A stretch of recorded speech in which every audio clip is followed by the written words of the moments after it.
Stay Tuned Sports welcomes you to the following presentation of a drunken degenerate watching the National Football League.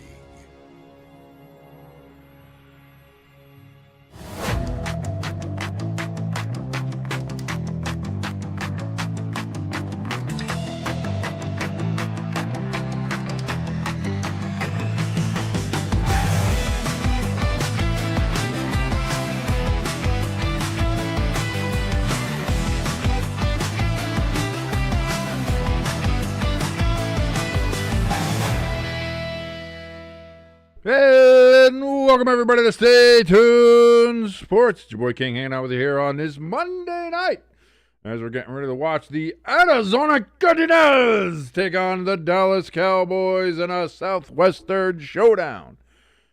Cardinals from the NFC West, the Cowboys from the NFC East. Doesn't make any geographical sense? No, but we don't care. We just like football. So thank you so much for joining us here on Stay Tuned Sports. If you like anything that happens on this channel, one way or the other, the live streams, anything else, please hit that like button, hit that share button, share us around like beautiful internet herpes. And of course, if this is your first time here, please go ahead and hit that subscribe button. Helps us out tremendously as we are on the road to 1,000 subscribers. And I certainly thank all of you who already have subscribed and who are joining us. By the way, chat is filling up. We have ELS in there. Lloyd is in there. Paul is in there. No, Lloyd, I did not get a chance to watch that yet.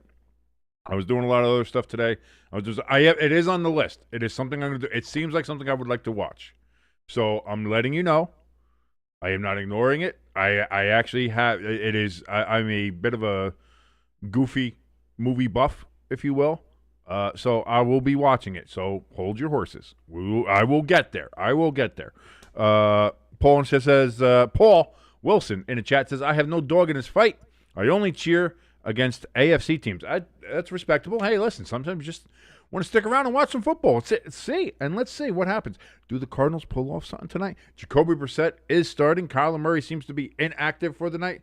Lots of things happening. We're getting closer and closer, minute by minute, second by second, to the trade deadline.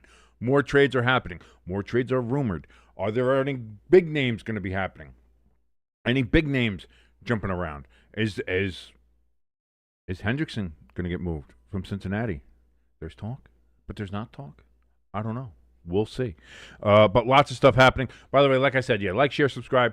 Helps us out tremendously as we're on the road to 1,000 and hopefully being monetized. If you want to help out in a more direct fashion, we have a link for our donation station in the top of the chat and in the description below this video.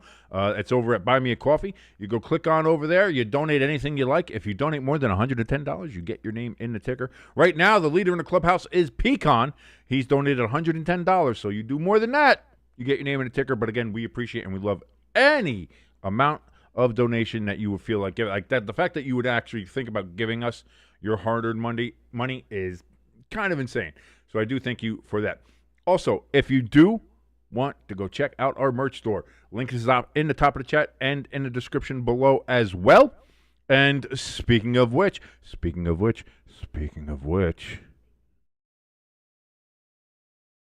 get your Fuck the Ref shirts available right now over at the Stay Tuned Sports merch store. Like I said, link in the top of the chat and in the description below. bit.ly/staytunedmerch. That's bit.ly/staytunedmerch. patreon.com/staytunedmerch. Get your Fuck the Ref shirts already pre-pixelated, so you don't have to worry about offending any of your fellow churchgoers or any of the more sensitive people around your town. It's already there, printed on a shirt in pixelated form, but you can get your Fuck the Ref shirts available right now over at the Stay Tuned Sports merch store. Link at the top of the chat and in the description below. Paul says, I wanted Sweat from the Cardinals for my Colts. We'll see. We'll see what happens. Maybe after this game, it's one of those things like, oh, he played and then he's going to get traded. 6 days ago he was playing for the Cardinals. Now he's playing for the Colts. Maybe. We'll see.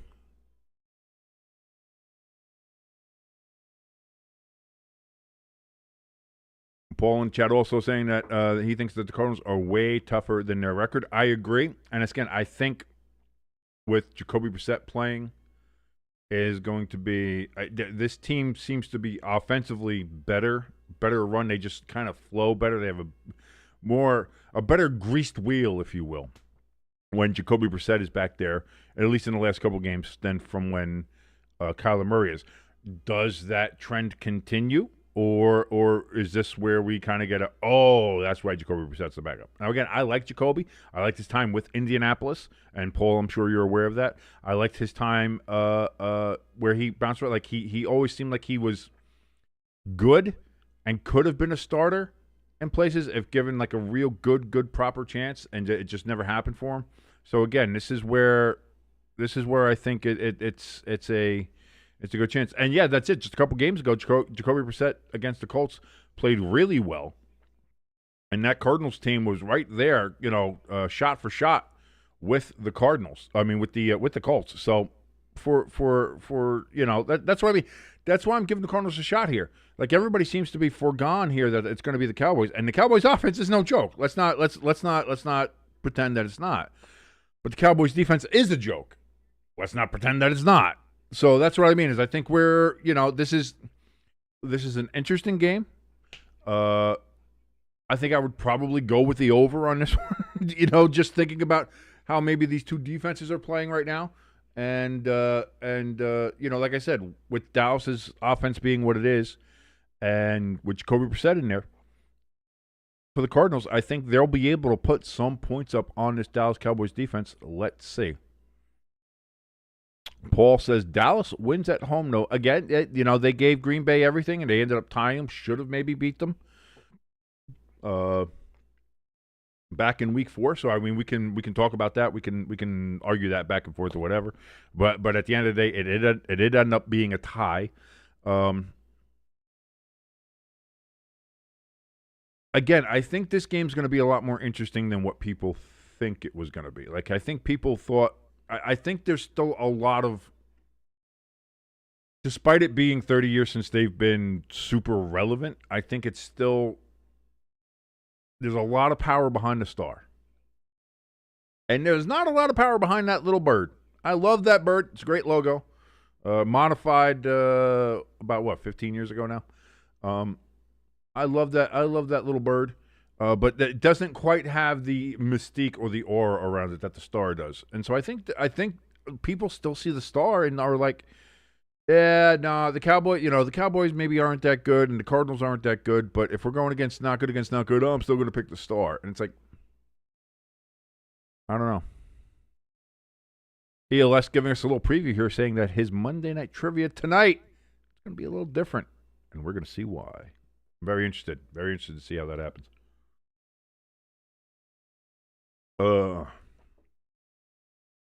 But again, thank you so much, everybody, for joining us here on Stay Tuned Sports. As we're getting ready right now, we've gotten through the anthem. The anthem is now done. All the pregame festivities have taken place. They are now showing a Starbucks pumpkin latte commercial, saying "made with real pumpkin," which has only been true for I think the last 7 or 8 years. Remember when they got caught not actually having pumpkin in their pumpkin spice lattes? Ha ha! Pecan in the chat says, Dak and Javonte left on my fantasy. Let's go Cowboys. Yes, my fantasy team, I thought I was going to be able to pull it off yesterday, having Jackson Smith and Jigba and everybody like that on there. But unfortunately, it turns out no, that was not going to be the case, and I lost 2 straight games. I have lost now.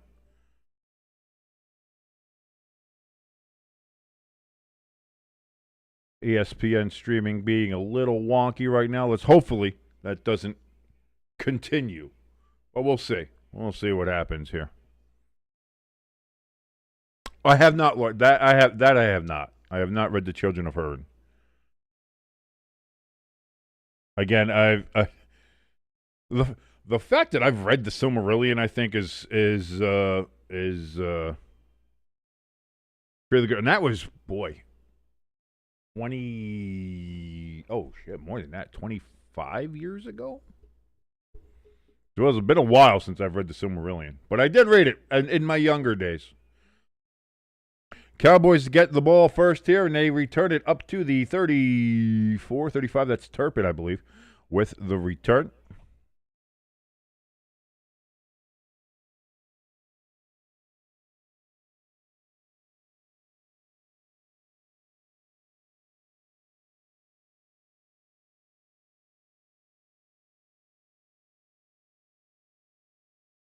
So here we go. 1st and 10 for the Dallas Cowboys, ladies and gentlemen, here.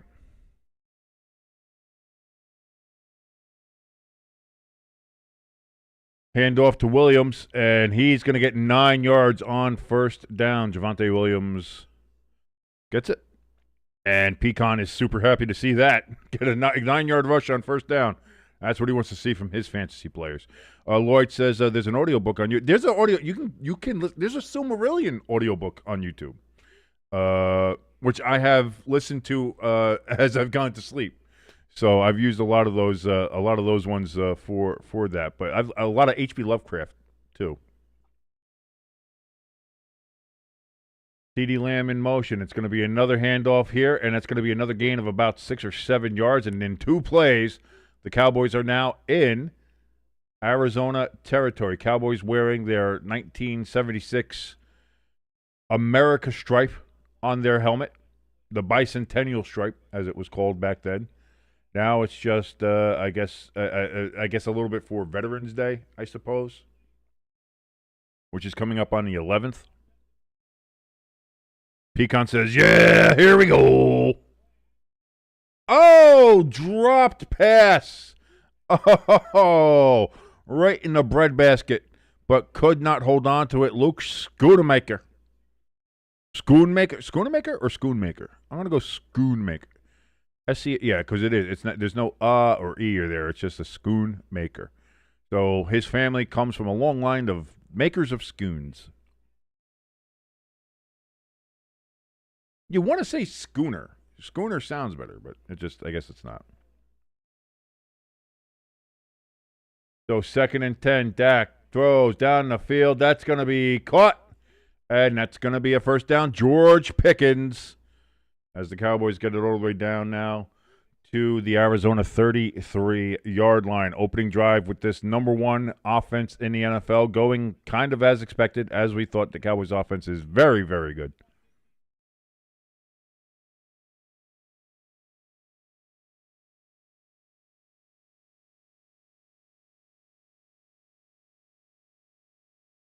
Play action.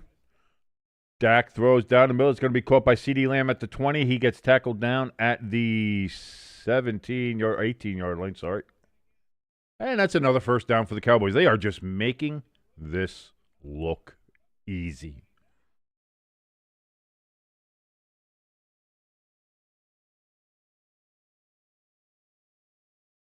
Like, if this is going to be like the cart, like somebody's going to have to stop somebody. Somebody's going to have to throw a pod.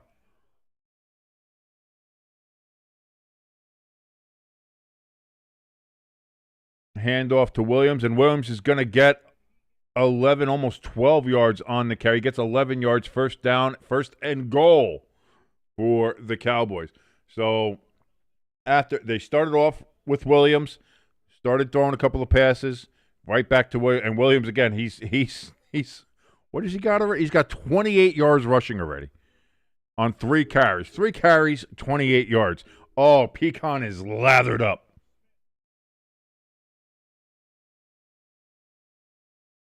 Dak under center. They moved it to the 7-yard line.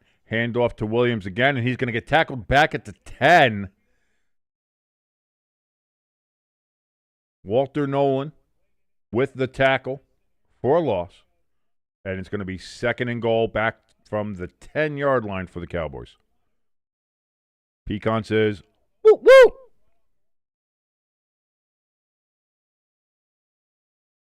Excited for his fantasy team. Although that's a 3-yard loss on a fantasy team, but so maybe not woo-woo now. Gotta bring the woot-woot back. It's just a woot. Just a woot for now. Dak steps back on 2nd and goal. Throws. That's going to be caught by Ferguson, but it's going to be 3rd and goal from about the 3.5. Nope, they say 4 from the 4-yard line. So 3rd and goal from the 4. Can if the Cardinals hold them here? My God.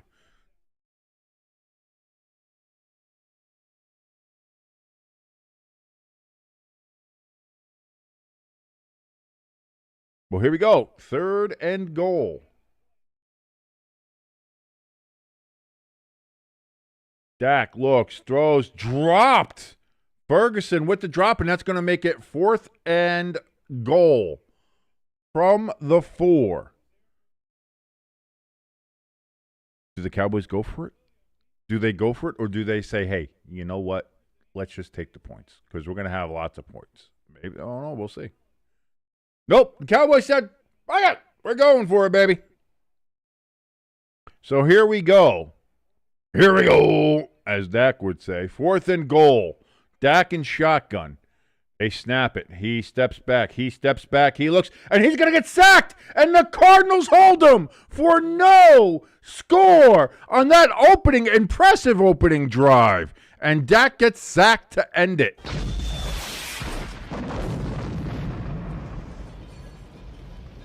my God, the quarterback is toast. Oh, man. Oh, no.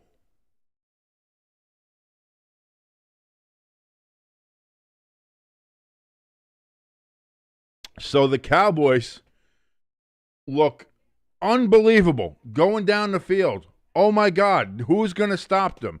Who's going to, oh, my God. This is going to be a high-scoring game. This is going to be, can they be stopped? Oh, the Cardinals are going to have to do something. And then the Cowboys get into a goal-to-go situation, and the Cardinals deny their entry, and now it'll be the Cardinals' ball, 1st and 10. Because of the sack, it'll be all the way back at the 11, so not even inside their own 10-yard line. Pecan says, that's why you can't have nice things.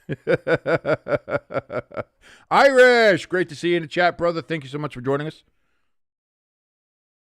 Paul says those drops will destroy a drive. That's it. You had one from Schoonmaker, and you had one from Ferguson on that drive that you can, especially the one from Ferguson there down on 3rd and goal. That one hurts. That one does hurt a little bit. Crafty said, I switched it up. I switched it up today. I'm gonna try to get a good rotation of different clips in there. I don't know if you heard that clip or not. For some reason, it doesn't seem super loud. I don't know why.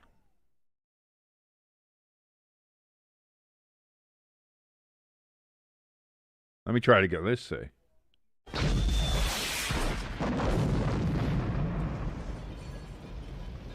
my God, the quarterback is toast. Yeah, that should be. Yeah, it's as loud as it gets. I don't know why it's so not loud, but yeah.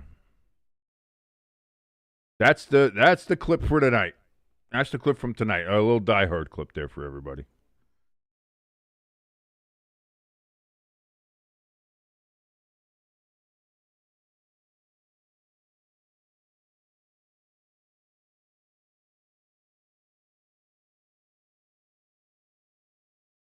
That's unbelievable. I'm surprised. I'm surprised. The Cardinals already surprised me. Now let's see what the Cardinals can do. They got a long way to go. It's 1st and 10 from their own 11-yard line. Jacoby Brissett under center. Brissett's going to throw, and that's going to be incomplete on first down. He just kind of threw that one away.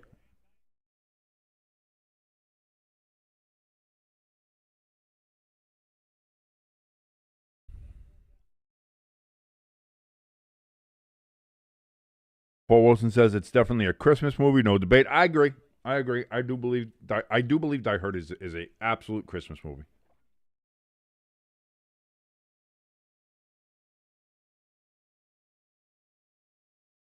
Oh, Crafty, we will never be showing any clips from that abomination. Handoff here on second down, and that's going to be a 2-yard gain. So third and long coming up here for the Cardinals.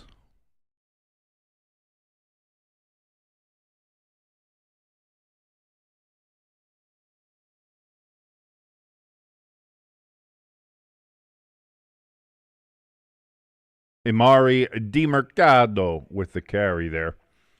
So with 8 yards needed, they got to get to the 21-yard line. Brissett is in shotgun. Takes the snap, steps back, throws, caught! First down to not just the 21, but to the 31. 18-yard gain for Marvin Harrison Jr. Marvin Harrison Jr. First down, Arizona Cardinals.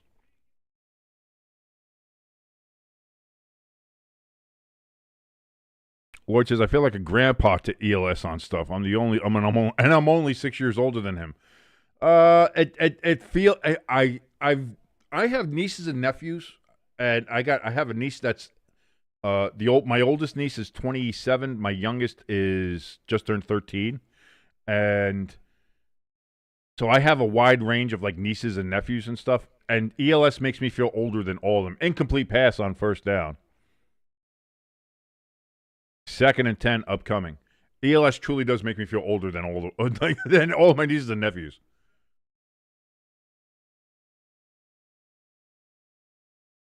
Did ELS leave us? I think because we already had a commercial break and he didn't post a question, so he's already gone. So I don't know what happened with ELS.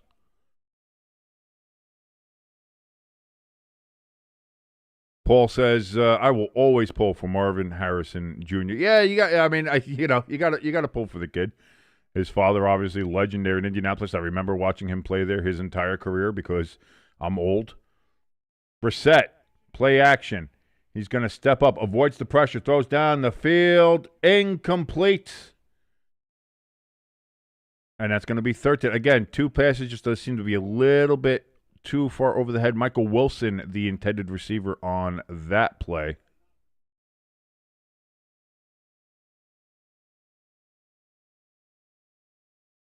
You're putting together the trivia. Oh, okay. This is why I think this is something different. This is why you said expect something different. I'm expecting something different because usually you just do the copy and paste from the Jeopardy thing or other, whatever you do. So that's pretty cool. I can't wait, ELS. I certainly can't wait. So 3rd and 10, Brissett in shotgun takes the snap, steps back. We got flags down already, though. That's going to be caught for a first down. But what is the flag?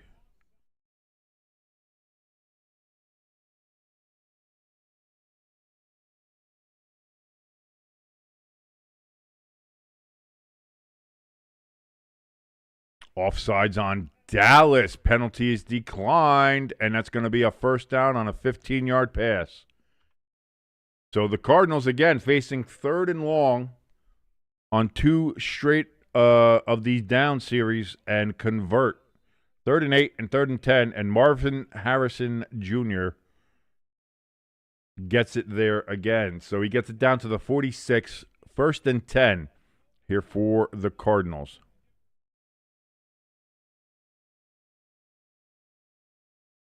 Jacoby looks, throws, and that one is going to bounce off the hands of Harrison. Incomplete, 2nd and 10.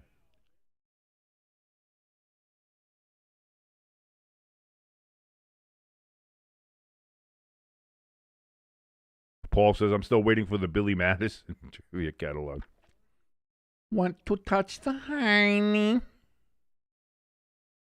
Dude, Bridget Wilson. Still to this day, I'm sorry. I know she married like Pete Sampras or something, but still, she's a dime. Absolute teenage crush of mine. Brissett going to throw in a play action here. That one is got Michael Wilson gets that catch, and that's going to be good for what, about 5-6 yards? Where are they going to spot it? They're going to say only 4 yards. Okay, goes to show you I don't know shit.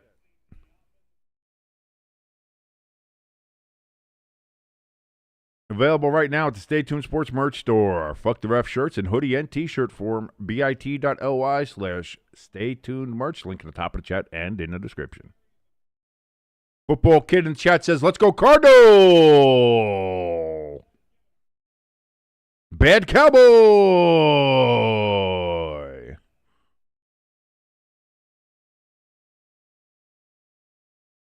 Brissett on 3rd and 6 throws. Deep ball! Has a man. Oh, incomplete, but there's a flag down. Will this matter? And it looks like it's going to be holding or pass interference. Trey McBride was the intended receiver, the tight end. What's the call? What's the call? What are they going to say? Is it going to be spot foul or is it only holding? They're going to say only holding, so it's 5 yards, but it is an automatic first down.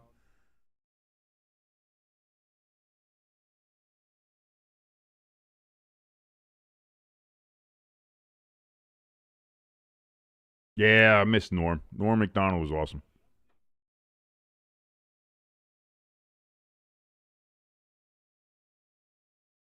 Paul says Cards are moving it. Yeah, and the Cowboys are helping them, and that's the thing.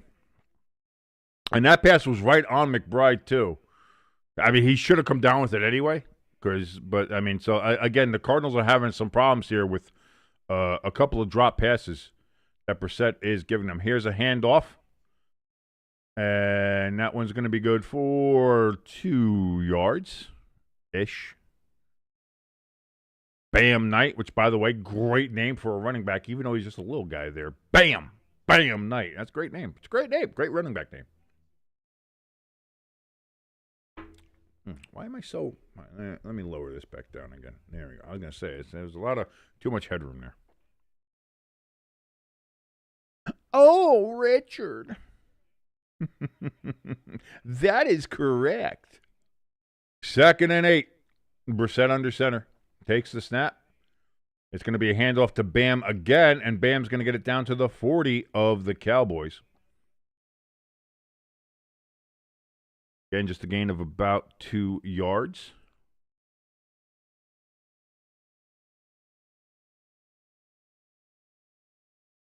So 3rd and 6. Cowboys fans pretending they have terrible towels. Trying to be Pittsburgh Steelers fans, apparently. I don't know. Get your own goddamn thing. That's what I say.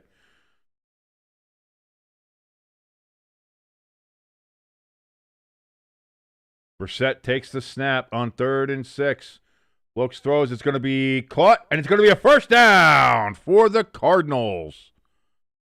Michael Wilson with the reception and gets it across the first down marker. And again, the chains move for the Cardinals. A little bit more methodical on this drive for the Cardinals than on the Cowboys' first drive, but they are moving the ball down the field. This drive started at their 11.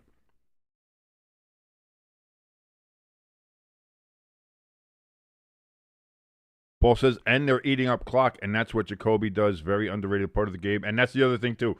The longer you can keep the Cowboys' offense off the field, the less chance they have to murder you with their points every time they're on the field. So that is very true. Oh, and a fumble snap, and Jacoby smartly just jumps on it. So it's going to be 2nd and... But technically, it is a sack.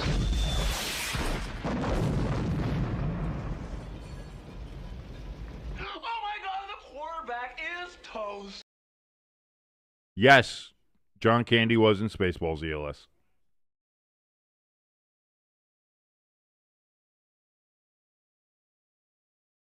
Pecan, yes, he was. Yes, he was. So 2nd and 12 after the fumbled snap.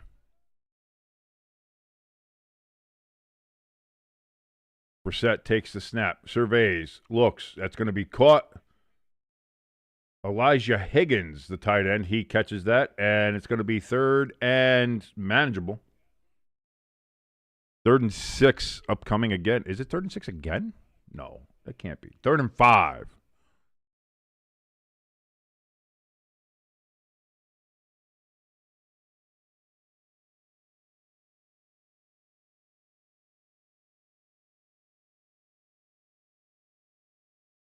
This driver's already taken 6 minutes and 40 seconds of clock and ticking. Yeah, John Candy was awesome. He's really one of my favorites. Looks, throws. He was looking towards Harrison, but that's going to be incomplete. 4th and 5.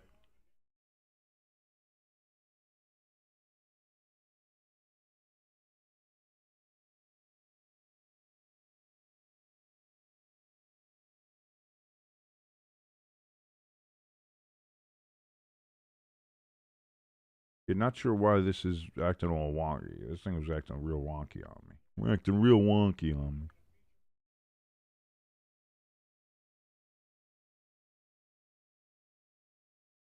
Kick is up. Oh, boy, that is sailing. Oh, but they say it's good. Oh, we got unnecessary. Stop it. Stop it with that. I hate when they do that.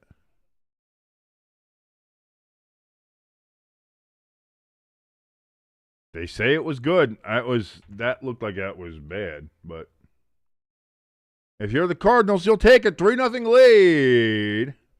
With 3:38 remaining here in the first quarter, Cardinals lead.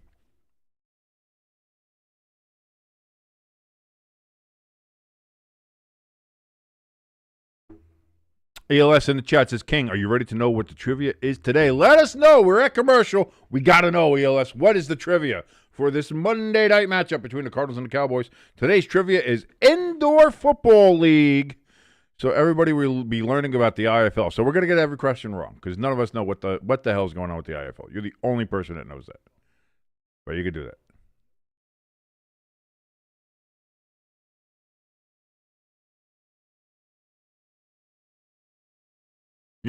ELS, I am open to learning about the IFL. You're going to hear a lot of I don't knows when you ask these questions. You're going to ask this trivia, and you're going to hear a ton of I don't know what the hell you're talking about. So just prepare yourself so that we have no idea what you're talking about.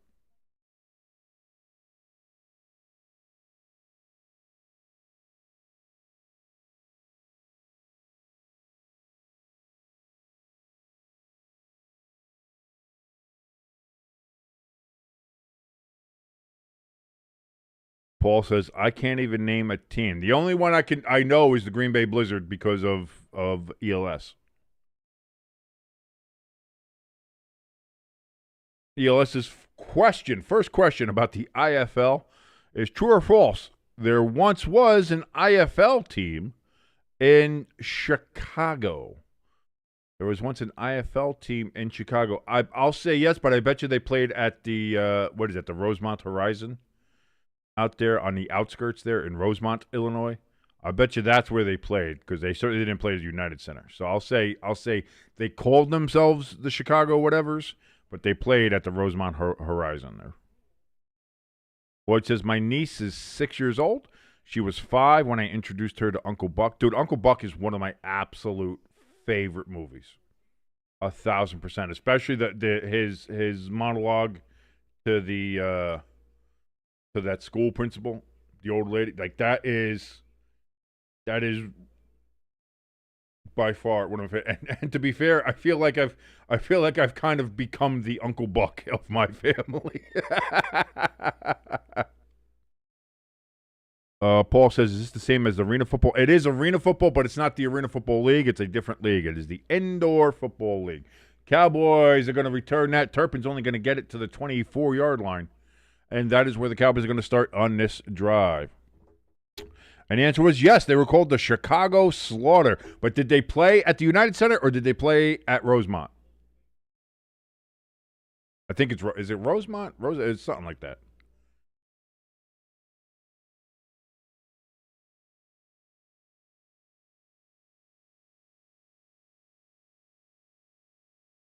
Well, she didn't call you fat. She said she was comparing you to the movie. She said you're like Uncle Buck, the fat guy in the movie. That's what she was saying. Williams gets kind of a swing pass out of the backfield. That's going to be good for 3 yards. 2nd and 7 upcoming here for the Cowboys from the 26. Oh, so I didn't even play there. They played at the Sears Center at Hoffman Estates.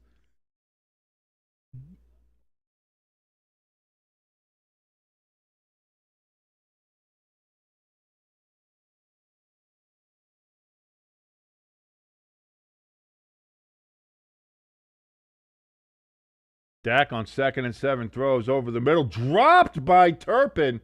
3rd and 7 for the Cowboys.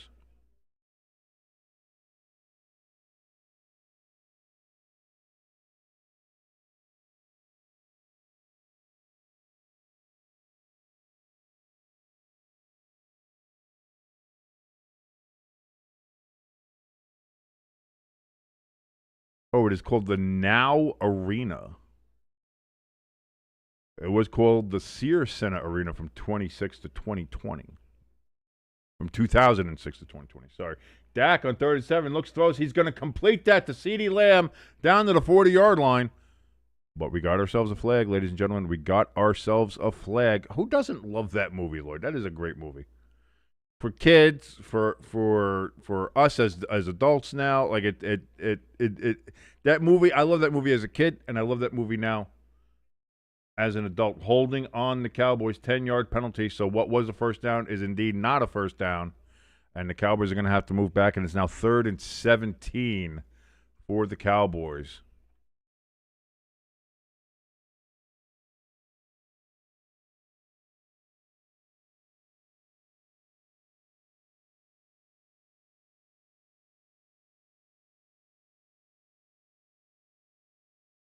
The Sears Center Arena, also known as Now Arena, has hosted the Chicago Hounds of the UHL, Chicago Storm of the MISL, the Chicago Shamrocks of the National Lacrosse League, the Chicago Slaughter of the CIFL/IFL. Big pass down the field, dropped. There was an interception chance, and it was dropped. Oh, that's why you play defense.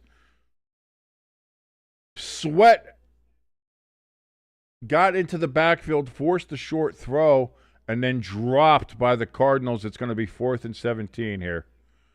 Oh, got the hand up right as Dak started to throw, so it kind of hit. Oh, man, the Cardinals could have been set up in real great position. They should still have good field position depending on how this punt goes. And the punt is away. Nope. Never mind. Hold on. We've got a flag before the punt. Pecan in the chat says, F the Cowboys, even though you need them to win and do well because of your fantasy team.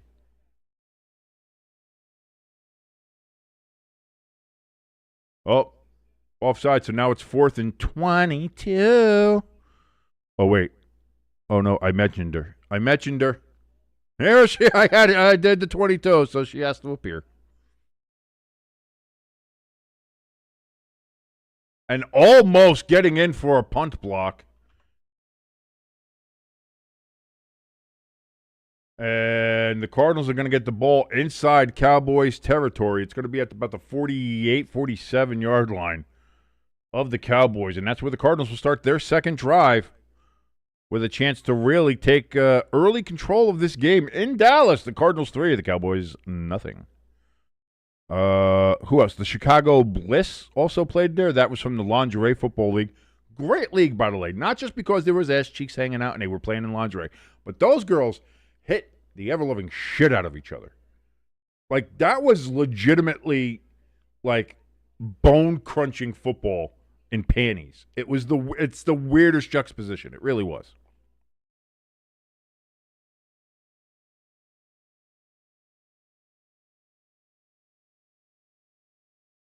ELS says, question 2 here from his IFL trivia night, as we're all going to learn about the Indoor Football League, whether we like it or not.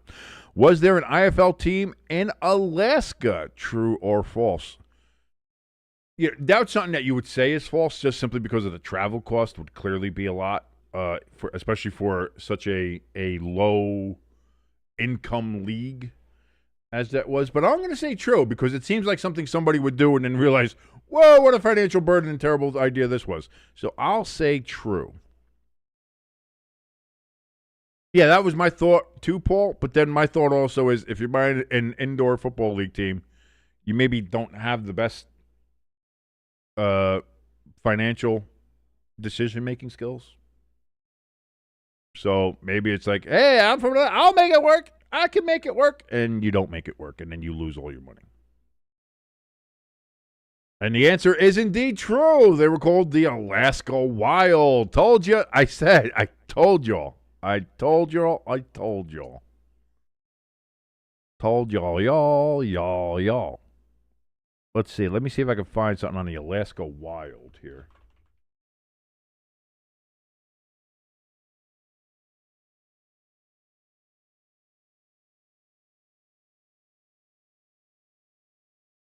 No way. I wonder why they failed.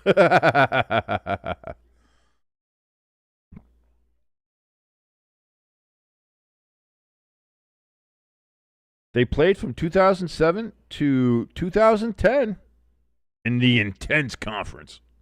The Alaska Wild were a professional indoor football team based in Anchorage, Alaska. The team was a member of the Pacific North Division of the Intense Conference of the Indoor Football League, after originally being an expansion member of the Intense Football League in 2007. The Alaska Wild played their home games at Sullivan Arena in Anchorage. The team suspended operations after 9 games of the 2010 season. There we go. Look at that. Pitch out here on 1st and 10 to Bam Night. Was that Bam Night? No, that was DeMercado. And that's going to be about a 5-yard gain, maybe 6, depending on the spot. And they give him 6. 2nd and 4 upcoming here from the Dallas 41-yard line. Let me switch that over.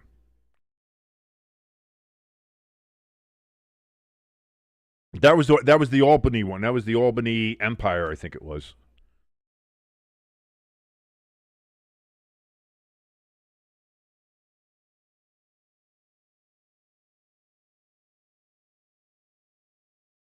Banger, Maine. Banger. Don't even know her.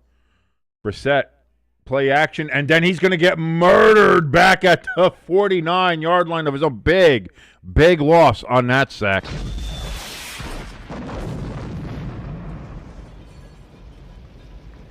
my God, the quarterback is toast.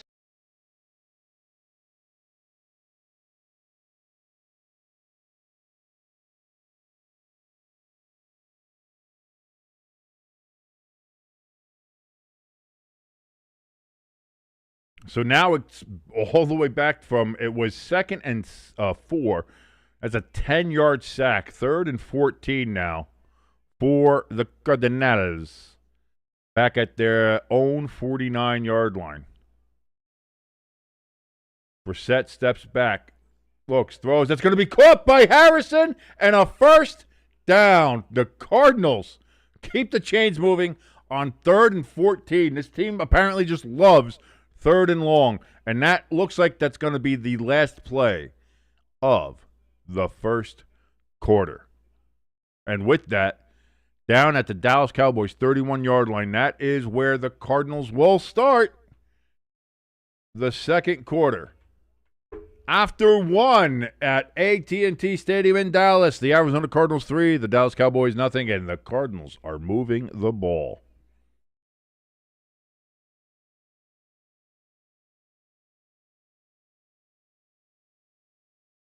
Crafty in the chat says that Packers-Eagles game sure looked a lot more lucrative 2 days ago. Pecan says they should have been called the Bangor Bangiers. Bangers?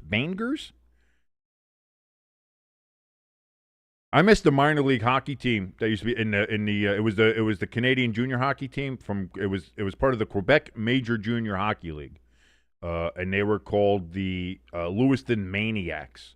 Spelled like the state of Maine. Maine-iacs. That was pretty good. Question 3 from ELS here as he continues to educate us on the Indoor Football League. True or false? There was an IFL team in Michigan? Of course there was. Absolutely. It seems to be. If there's one in Green Bay, there's one in frickin' Alaska, there's one in. It just seems like there would be like somewhere in I don't know, Dearborn or something.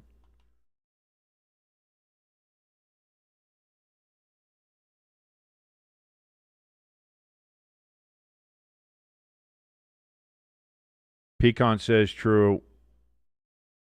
Yeah, I love the Solar. I'm so glad they brought that team back because they were originally in the IHL, the International Hockey League, and then that league folded. They went away, and then they brought them back as part of, I guess, what are they? The ECHL, and they are. I loved. First of all, always loved the branding. I believe I think it was Todd Radom who did the logo branding for them. Leave it to me to know the actual designers and logo people. But yeah, I always love the Solar Bears. That's it's such a great name for a hockey team in Florida. And the branding was always good, on point. Like it just fits. It just really does fit. The Western Michigan Thunderhawks playing in Grand Rapids, Michigan at the Delta. Is that the same place where the Grand Rapids Griffins play? From the AHL, also the Muskegon Thunder. They played as well there. Yeah, I was gonna say. Paul says it's so fun and the beer is cheap, dude. Minor league hockey is really the best. The Wilkes-Barre Scranton Penguins. Back when I used to live in Wilkes-Barre in PA, they're great. Oh, Mercado! And he's going to break free all the way down to the 15 and just gets tripped up. If it's not for a shoestring tackle there, it's going to be 6 for the Cardinals. But it's 1st and 10 now from the Dallas 15. The Flint Thunderbirds. I liked what was the one team from Flint? And they just recently folded, like within the last 4 years or something. There was a minor league team there. And it was from Flint, but they were like severely mismanaged. Yeah, you had I like the Saginaw Spirit. Harrison gets the catch there. It's going to be gain of about 7, I want to say. That looks to be about 7. What's going to be the mark on that? 6 or 7? And it was 7. Look at that. 2nd and 3 upcoming. Paul in the chat says, let's go Cardinals.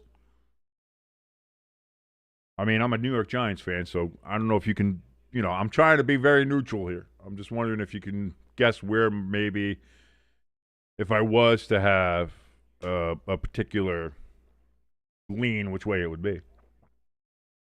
Brissett, 7 of 12 for 78 yards in this game so far. That's going to be a handoff to Mercado as he gets almost decapitated. Gain of a yard, maybe 2. They're going to give him 2 yards. It's going to be 3rd and 1 coming up from the 6.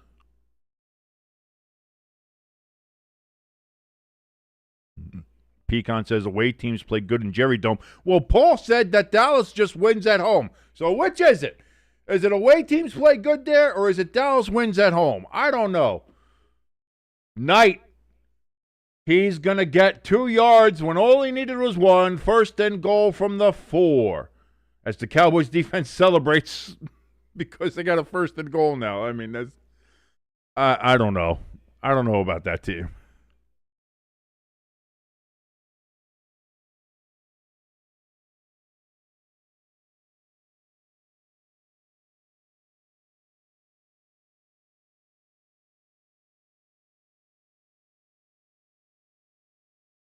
Flint Firebirds. They had great branding. That's why their jerseys and logo were really cool.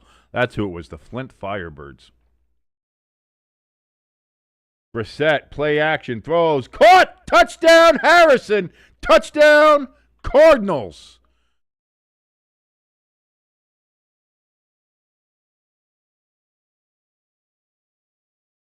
Ho, ho, ho, ho, ho, ho, ho.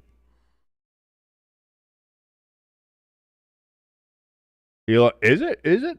20 ELS in the chat says the 2027 NHL Stadium Series is going to be played at AT&T Stadium.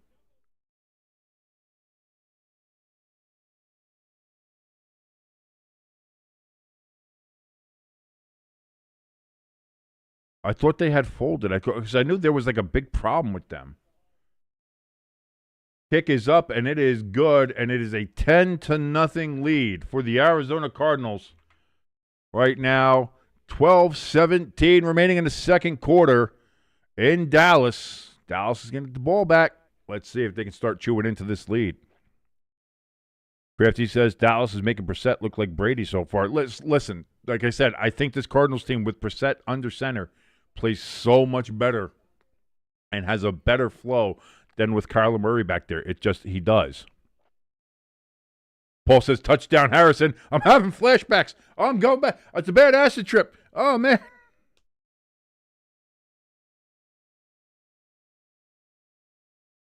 Pecan said, see, I told you.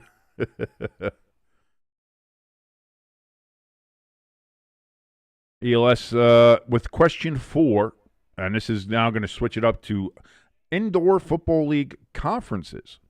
Can you name one of the teams in the IFL Eastern Conference? If you know the city, that's acceptable, because I don't know any of this. I don't know. Wasn't what there was supposed to be the Long Island Dragons or the New York Dragons were supposed to come back, but I don't think that ever happened because it was just smoke and mirrors with the financing. I don't know if that was the IFL either. That might have been something else. I have no idea.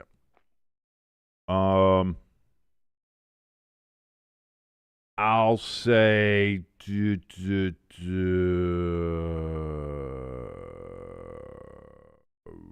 let me try to pick a city that I would think would have one. And you know what? I'll say Utica.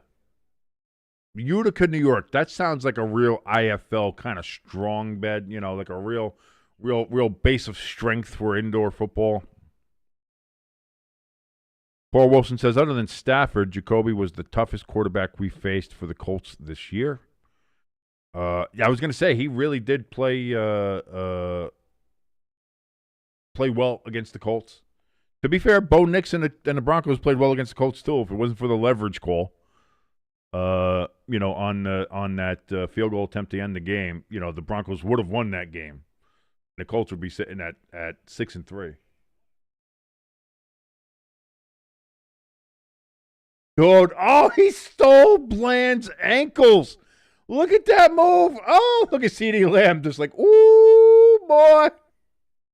I'm going to make fun of Bland in the locker room after halftime. I'm going to let him know. Eastern Conference teams in the IFL consist of the Quad City Steam Wheelers, the Green Bay Blizzard, Tulsa Oilers, because Tulsa is just screaming east, Jacksonville Sharks, the Massachusetts Pirates, although I think they're ending, aren't they? Fisher's Fright, I don't know who that is, and the old Iowa Barnstormers. When I think of East, I think of Iowa. Lloyd says, King, did you see that? Did you see that, brother? He tripped that boy up, put him on skates. Oh, that was funny. That was great. Paul said Bo had some bad picks and sacks in that game. Yes, he did. Bo Nix has not played well this year. And that's what I mean. Looking at that, and I might touch on that in halftime. And look at that here. 1st and 10 for the Cowboys. Handoff to Williams. 3 yards, 2nd and 7 coming up from the Cowboys' 29-yard line.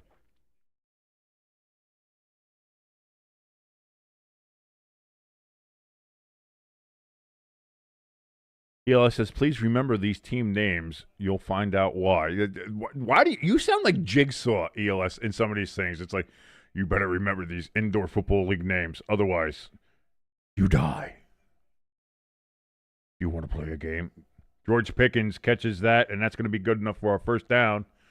It's about a 10-yard gain when they needed 7, and that's going to put them up to about the 40-yard line. So, for our 1st and 10 from the Dallas 40-yard line for the Cowboys. Pecan says, I wish the Saints had Bo Nix. What? The Saints got a lot more problems in quarterback. That's for sure. If you had Bo Nix, you'd still be 1-8.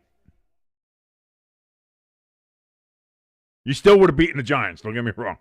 You clearly would have still beaten the Giants with Bo Nix. But the Saints' issues aren't just quarterback.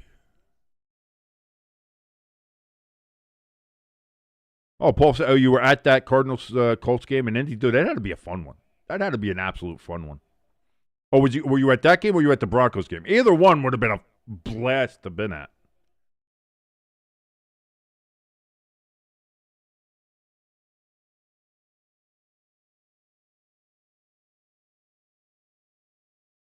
So 2nd and 7 now. Dak getting pressured. He's going to throw it to CeeDee Lamb out of the backfield. They had him in the backfield, and he's still going to be able to gain about 5 yards on the play. Goes from 2nd and 7 to 3rd and 2. They had him in the backfield, and they could not bring him down. Goes from what could have been a loss of 2 or 1 yard to instead a gain of 5, and now 3rd and short. The Broncos game, dude, that had to be a blast to go to, Paul. Absolute blast. Williams in motion in the backfield. Trips to the right for Dak. Williams now goes back to Dak's left. Dak takes the ball, hands off to Williams, and Williams is going to just squeeze over the 50-yard line for the first down at the Cardinals. They're going to give him all the way to 47?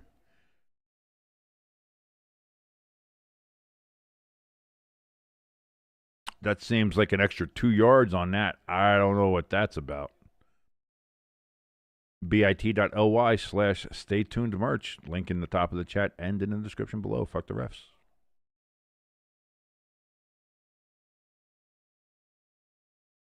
So Dak, 1st and 10 from the 47 of the Cardinals. He's going to pull it down and run it himself, and he's going to slide down about a yard before the first down. So 9-yard gain for Dak. Going to be 2nd and 1 from the 38. Paul said I was in the end zone where the game-winning kick went right at me. I drove from Florida to Indiana. It was awesome. Now I'm broke. Yeah, no, going to NFL games, and especially if you got to travel for it, boy, that's going to put a little dent in the bank account there. I can imagine. Actually, I can't imagine because I'm always broke.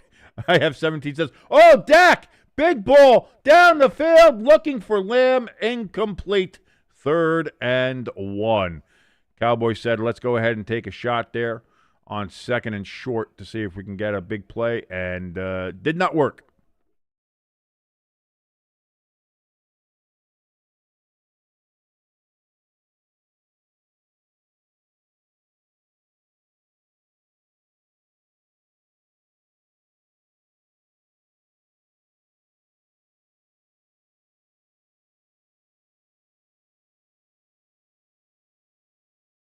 The Lapeer hockey team in Michigan. No, I did see that. But there was a thing with the Flint Firebirds. I remember there was so I don't know if they're still they are still in working, but there was a mismanagement or something was going wrong there, where they suspended half the team or something, or they didn't have enough players because of something that happened. Oh, that was it. Had a player revolt against the coach. That was it.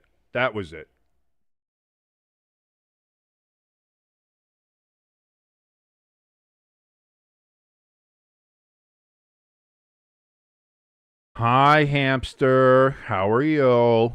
Good to see you, buddy. Hope everything's going all right in your life. I hope you're doing okay.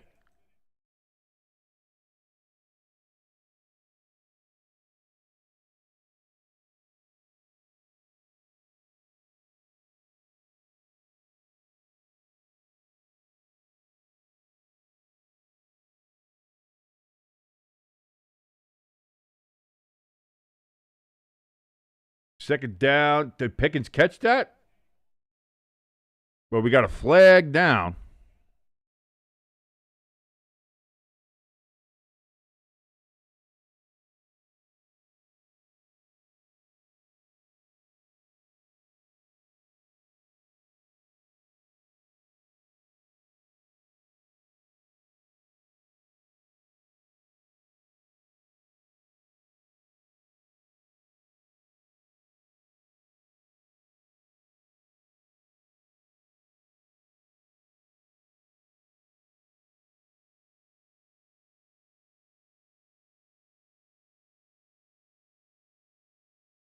Craft in the chat says the number of season-ending injuries this Sunday was insane. Indeed, it was.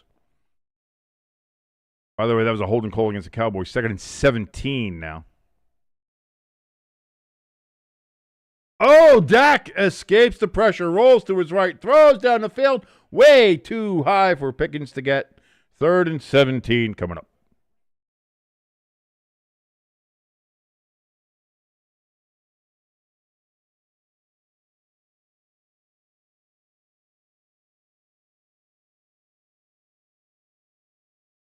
No, they were. They are. I know. Like you can.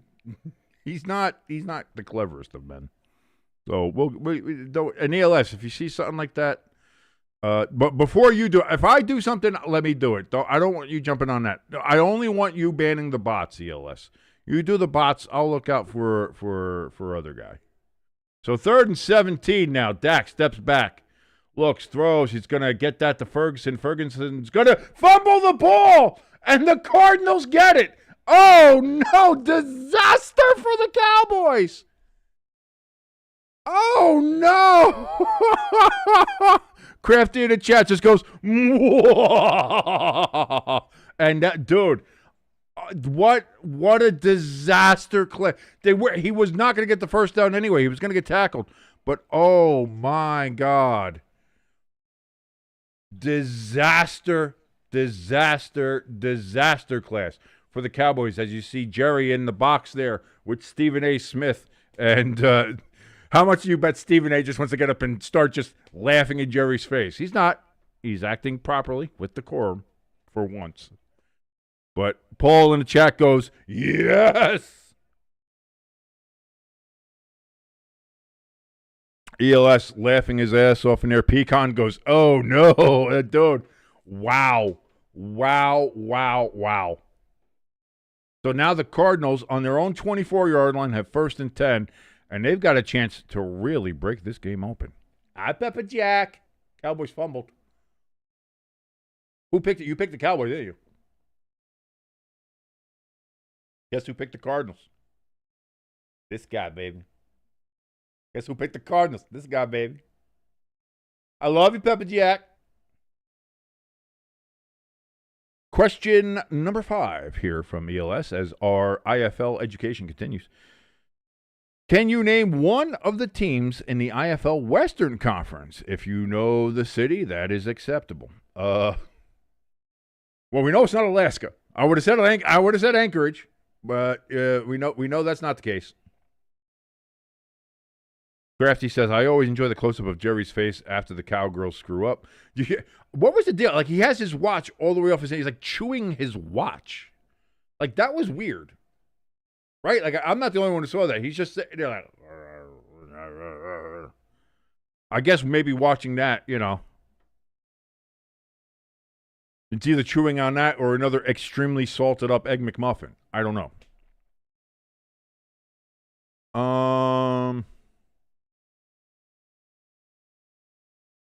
I'll say Ontario, California is one of them.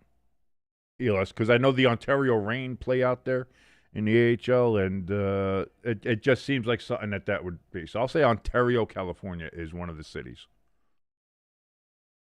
Paul says the NFL this year is full of bad. Stephen A. Smith's leaving the booth. He's like, I'm gonna go because I gotta go laugh at your ass.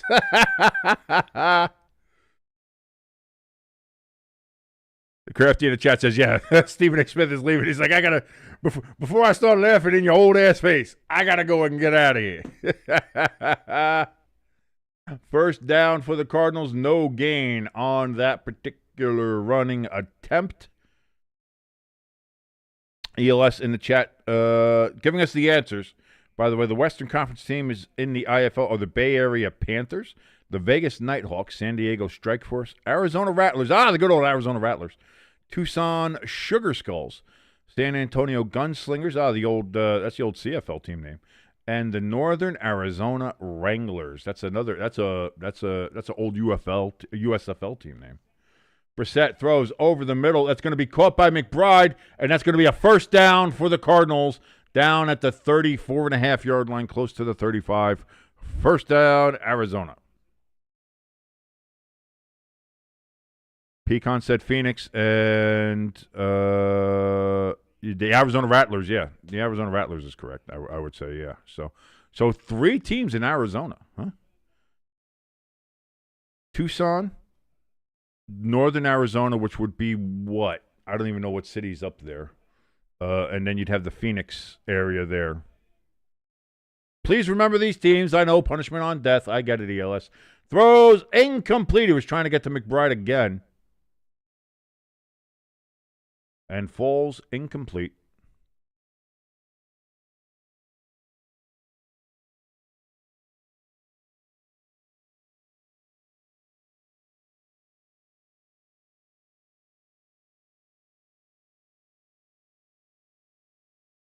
ELS says the IFL just loves Arizona. Well, it's a dry heat. You know, it's 10 million degrees, but it's dry. And legalized weed, baby. So, I mean, it's not to like. Great golf courses, if that's your thing. Oh, Brissett is going to get sacked on 2nd and 10 back at the 30-yard line. Oh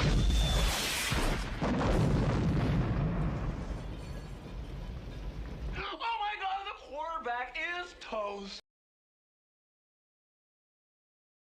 Now, it's going to be a little bit of a challenge here, but boy, so far in this game, the Cardinals love their 3rd and longs. 3rd and 16 for the Cardinals coming up here.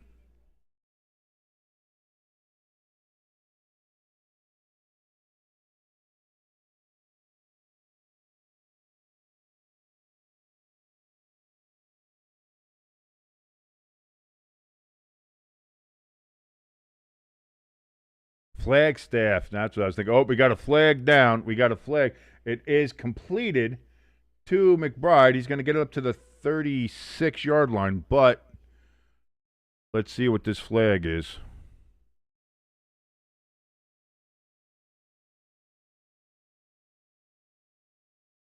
Holding on the Cardinals. The Cowboys decline the penalty. But you know what we do here, ladies and gentlemen? There's not a flag thrown that we ignore. So just because they didn't accept it doesn't mean we don't accept it. We see all the flags that these goddamn officials throw every game, and we count every one. That's why it's up to 6 now.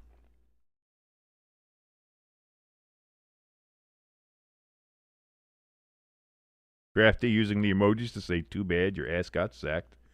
You really like that one. You really like that one more than the diehard one. I thought variety is the spice of life. You do a little different here and there. So here we go, 4th and 9, and the Cardinals are going to kick that, and it's blocked, and the Cowboys are going to return it.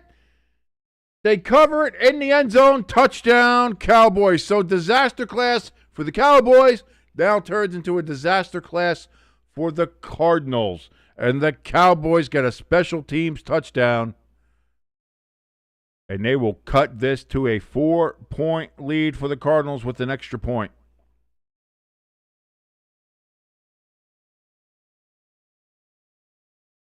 Oh, no.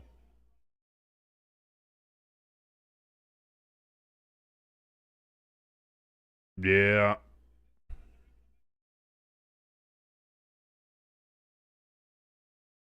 Took the ball right to the face. Took balls to the face. Leave the jokes to yourselves. You can joke about it in the chat. I would not say it. I don't know what that means. Why would a Cowboy take balls to the face? I don't know. Extra point is snap. Hold. Kick is up. And that's going to be good. And there we go. The Dallas Cowboys have now cut the lead down the 4. Or 3, sorry. Why did I say 4? I'm bad at math. 10-7. Cardinals lead, and they will be getting the ball back, though. So let's see if they have better luck on this drive than they just did on their last drive. They still have a chance to get the ball back and to extend their lead. 3:58 remaining here in the second quarter. Cardinals 10, Cowboys 7. Paul says that will change the momentum, unfortunately. We will see. Big Mo, she is a fickle mistress. Question 6 here from ELS. Who wins the IFL Eastern Conference in the regular season in 2025? So I guess who won the IFL Eastern Conference in the regular season in 2025.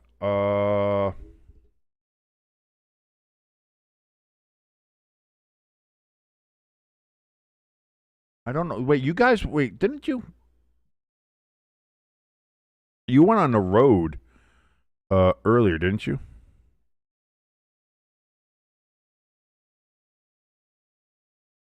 Oh, by the way, I missed that and all the other hullabaloo. Free agent cornerback Asante Samuel Jr. has been medically cleared after undergoing a spinal fusion surgery and is now eligible to sign with any team he wishes to. So there we go. That's a little bit of breaking news. Thank you for that, ELS. You guys, was it who? Because you guys had to go on the road, I think, for the conference championship this year, right? I'm gonna go out on a limb. I think I remember this because I know the team's branding. I know the guy who did their branding. I just didn't know they were in the IFL. I'll say the Tulsa Oilers won the regular season for the Eastern Conference. I'll say the Tulsa Oilers.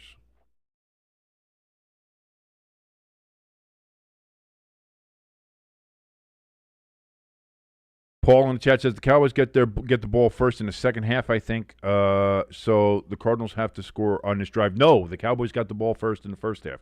So the Cardinals get the ball first in the second half. So that's at least there's that. If you're rooting against the Cowboys like you clearly are, Paul. And the answer was the Quad City Steamwheelers. So again, but you guys did play the Tulsa Oilers in the championship game, right? Eastern Conference Championship game, right? At least I thought you did, unless that was earlier and you played Quad City in a championship game, which might have happened. I don't know. I don't stay up with the Quad Cities, with the IFLs and stuff. Pecan says I paid attention. So did I. I remembered them. I know they played the Tulsa Oilers in the playoffs. Oh, the Cardinals on the return get kind of blown up there at the 20. But he bounces off, gets up to the 26 before he's pushed out of bounds. So that is where the Cardinals will start this drive and trying to regain, as Paul said, get back some of that momentum and see. ELS says, King, I can't say because that's a question. Well,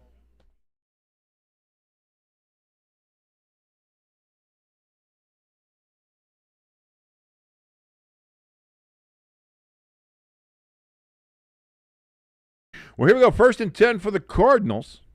Brissett is going to be under center. 3:50 remaining. Brissett, play action. Throws. Gets that to Higgins, and Higgins is going to get all the way up to the 41-yard line. 1st down, Cardinals. Well, now I'm going to have to keep an eye out for that particular question area lesson. Then I'll be able to go, ha-ha! Tulsa Oilers. Which I do like their branding. They got good branding. You know me, big logo guy. Oh, logo guy king.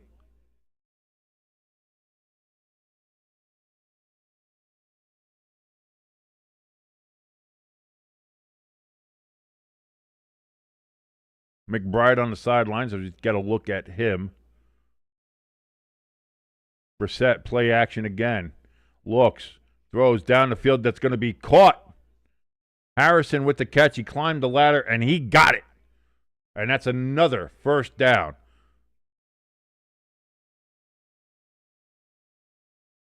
That's going to move the ball into Dallas territory, down to the Dallas Cowboys 42-yard line.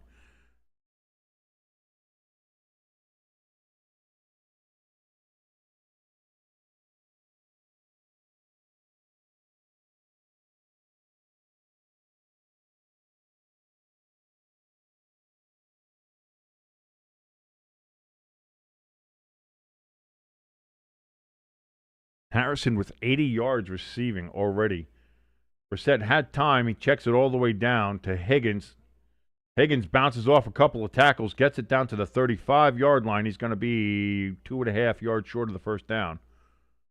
And that's going to bring it down to the 2-minute warning. 2:02, 2:01. 2-minute warning, ladies and gentlemen. Paul in the chat says, since this is an intelligent chat room, I have a question during the halftime break. It's not political or football related, just something I'm curious about from everyone. Absolutely.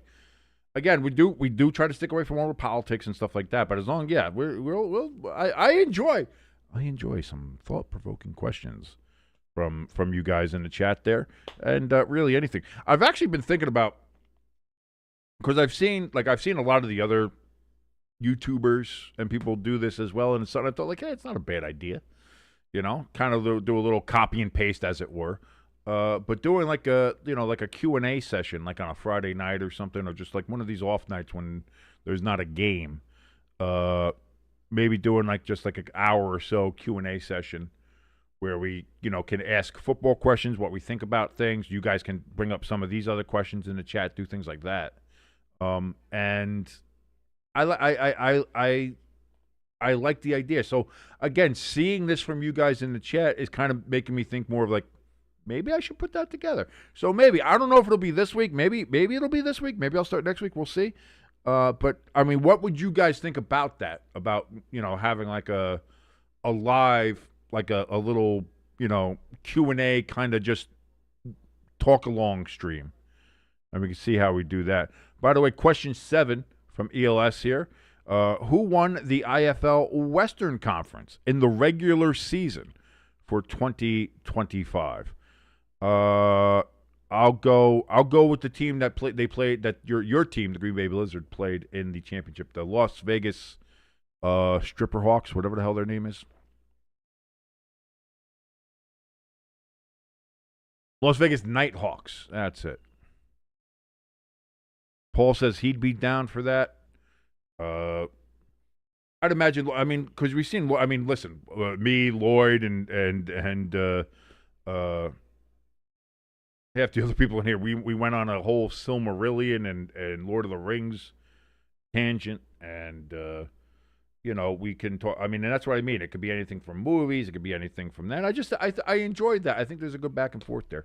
So and seeing guys like Tom Grossi do that, and the big, obviously that's a big one. And you just copy and pasting. Well, yeah, when something looks good and it works, you kind of like, yeah, why not do that? But it'd be pretty interesting. I think it would be interesting to do that. So here we go. 2nd and 3, coming out of the 2-minute warning here for the Cardinals. They are on the Cowboys' 35-yard line.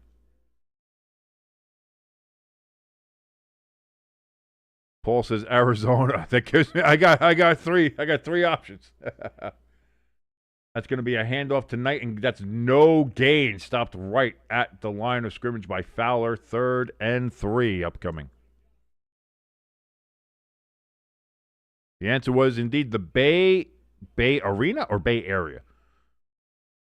I'm going to say Bay Area Panthers. I imagine they're from like the San Francisco Bay Area. At least I hope. Pecan says, I paid attention. Oh, you Googled, Pecan. I guarantee you Googled. I don't trust you.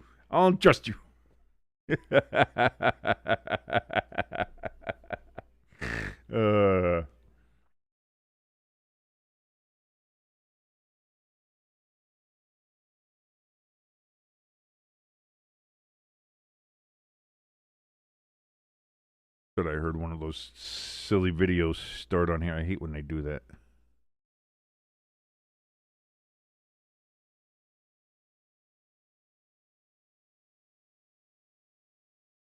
Pecan says, I paid attention. I figured out ELS's pattern.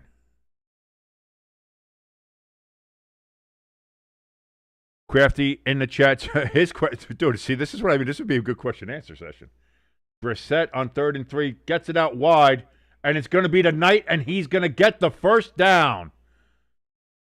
Oh, steps out at the 27, but it's good enough to move the chains. 1st and 10 for the Cardinals. 1:50 remaining on the clock, and it stops because he stepped out of bounds. Crafty's question, by the way, is who's got the hotter significant other? Justin Herbert, who's currently with Madison Beer. Not bad at all. Or Josh Allen, who's got Haley Steinfeld. I'm going to be honest with you. I'd got to go with Haley Steinfeld. Definitely got to go Haley Steinfeld on that one.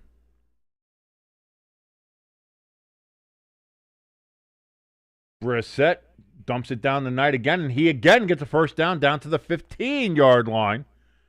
Out of bounds, 1:44. That preserves all of the Cardinals' timeouts. By the way, the Cowboys have used a timeout here. So I must have missed where that happened. ESPN doesn't show me everything sometimes. Pecan says, when you asked the Western and Eastern teams, it was the first team you showed in the answer. Oh, look at Pecan. Oh, he did figure out your pattern. Look at that. You smart little bastard. I love Pecan. All right. I take back the Google accusation. 1st and 10% throws. He was looking for McBride. McBride thinks he should have got a flag. The official disagrees. No flag. 2nd and 10. Crafty in the chat says Dallas' offense has yet to score. That is something interesting that we need to take into account here. Is that we thought the Cowboys' offense this would be kind of a big back and forth, and instead it was.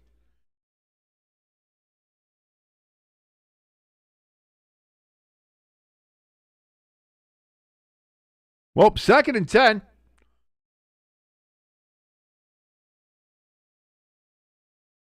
That's going to be a handoff here to Dortch. And he gets a 9-yard gain. On 2nd and 10, it's going to be 3rd and 1 from the Cowboys' 6-yard line. Clock is ticking. 1:23, 22, 21. The Cardinals have time.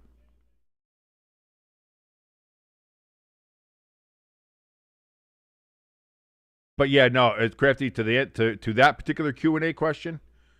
Yeah, I'll go with Haley Steinfeld as far as the hotter significant. Of course, I think there's really only one question for who is the hottest. Knight, he gets the first down. He gets down to the 1, and he just cannot get it past.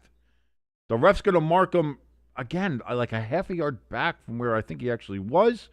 But he's going to be at the 1.5-yard line. 1st and goal for the Cardinals.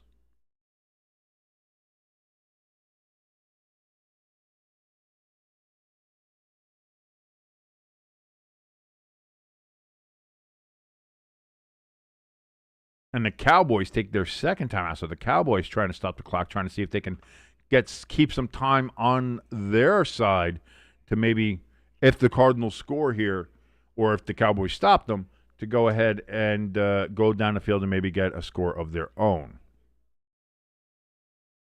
By the way, yes, to fulfill that, we were talking about Haley Steinfeld or Madison Beer, but again, I think there is only one hottest significant other in the NFL.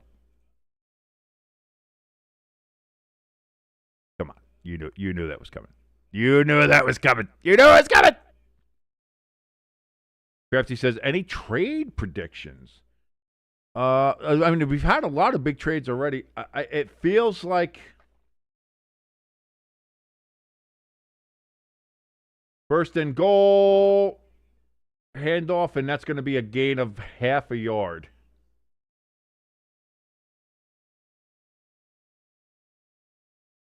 Second and goal, Cowboys are going to take their final timeout.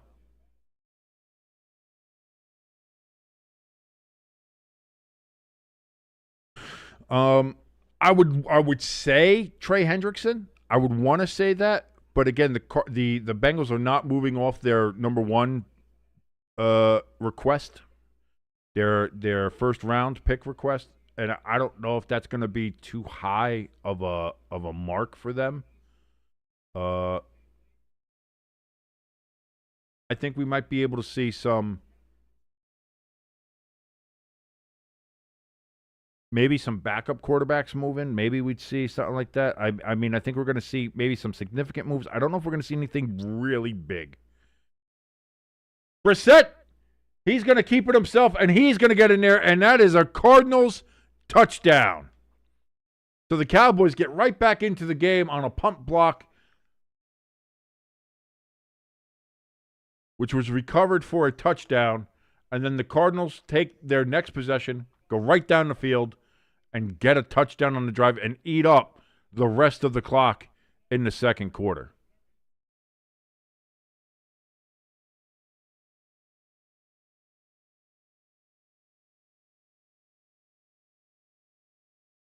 ELS, I would love to see the Packers go for Waddle, he says. Waddle might be, again, I think the Dolphins are open for a lot. And especially when they just said they weren't going to have him on the block, but then they fired Chris Greer, and there's like, Make an offer. See what happens, Snap, hold, kick up is good, and that is now a 10-point lead again for the Cardinals, 17-7 in Dallas with 49 seconds remaining before halftime. Paul says, touchdown, Brissett. And right now, Brissett is cooking in Dallas. Oh, God, I should be able to write headlines for the New York Post. Ah!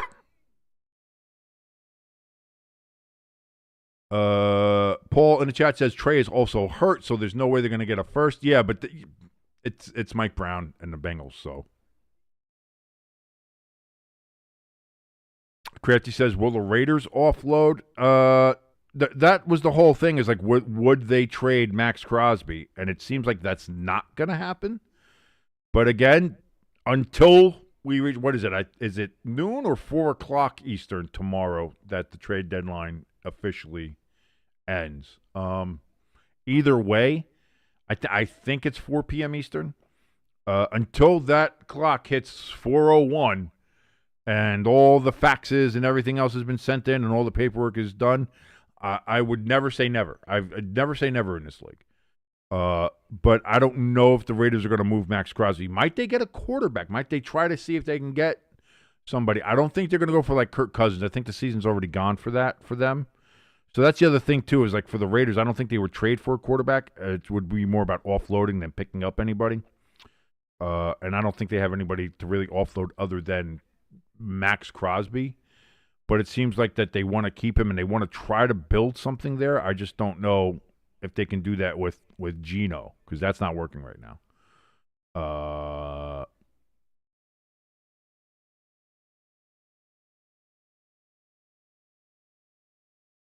I'm trying to think of like who else would be really available, Oh, ELS has a question 8 in there, by the way. Who finished last in the IFL Eastern and Western Conferences?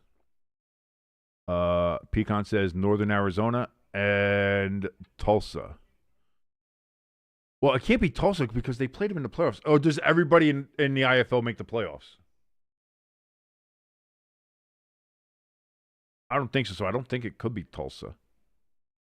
So I think this might be where the pattern fails you there. Paul says maybe some Jets players. Yeah, maybe Bree. Bree, Bryce, whatever the hell his name is. Yeah. I don't think they're going to get rid of Garrett Wilson. I don't think they're going to get rid of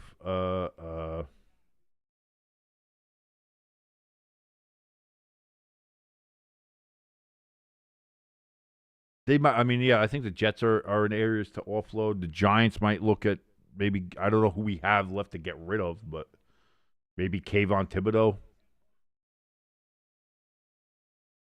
Turpin, he's going to return it all the way up to the 36, 37-yard line.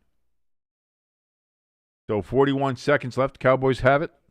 And they're going to see if they can get at least into field goal range, which is not going to be that hard with Brandon Aubrey.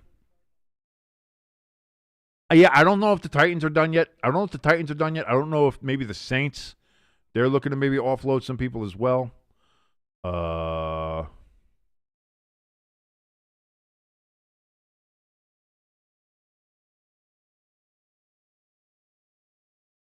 And then who would get that's the thing, is like what teams we're looking at, who would they offload? I'm going to Dak Prescott throws incomplete on first down, 2nd and 10, 35 seconds left. I'll say Northern Arizona for the Western.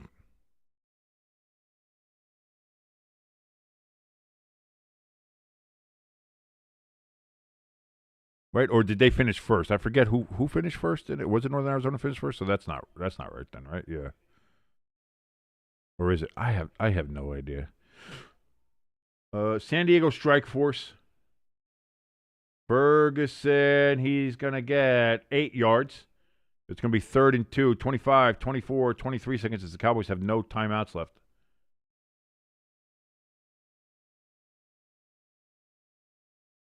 throws, caught by Ferguson, and he gets out of bounds. But they said he was going backwards, so forward progress clock keeps running. 8, 7, 6, 5, 4, 3, 2, 1. The Cowboys spiked the ball. Boy, that really should be 1 second, not 2. I don't know how that happened.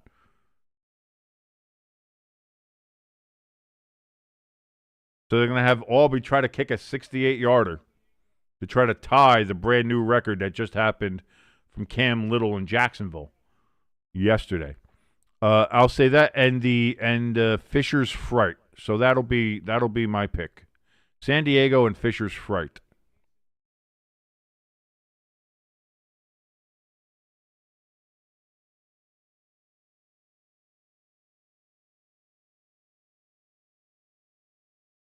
So 68-yard attempt for Aubrey. Snap, hold, kick is up, and that is no good. Wide left and short. There is nowhere even close. And so the half ends with 17-7, and Arizona receives the kickoff in the second half. Ooh, bundle your butts, everybody.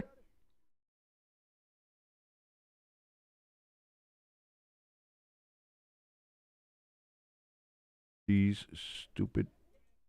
Stop popping those up there. Why does that keep on popping up there? Stop that.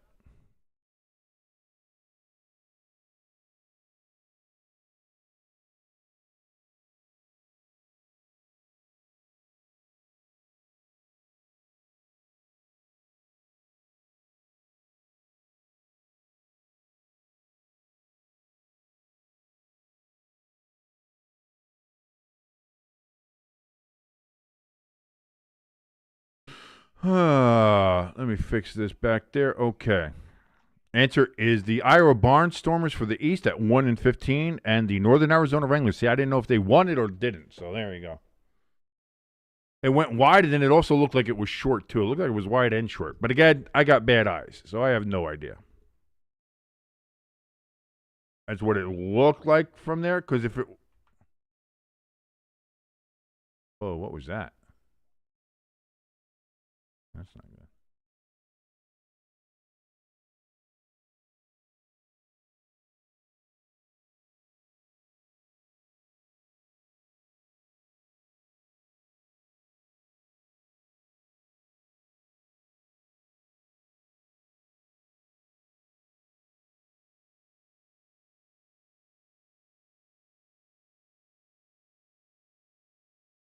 Oh no! So it did make it. It had the length. It just was wide. Okay, so that was my eyes, my eyesight.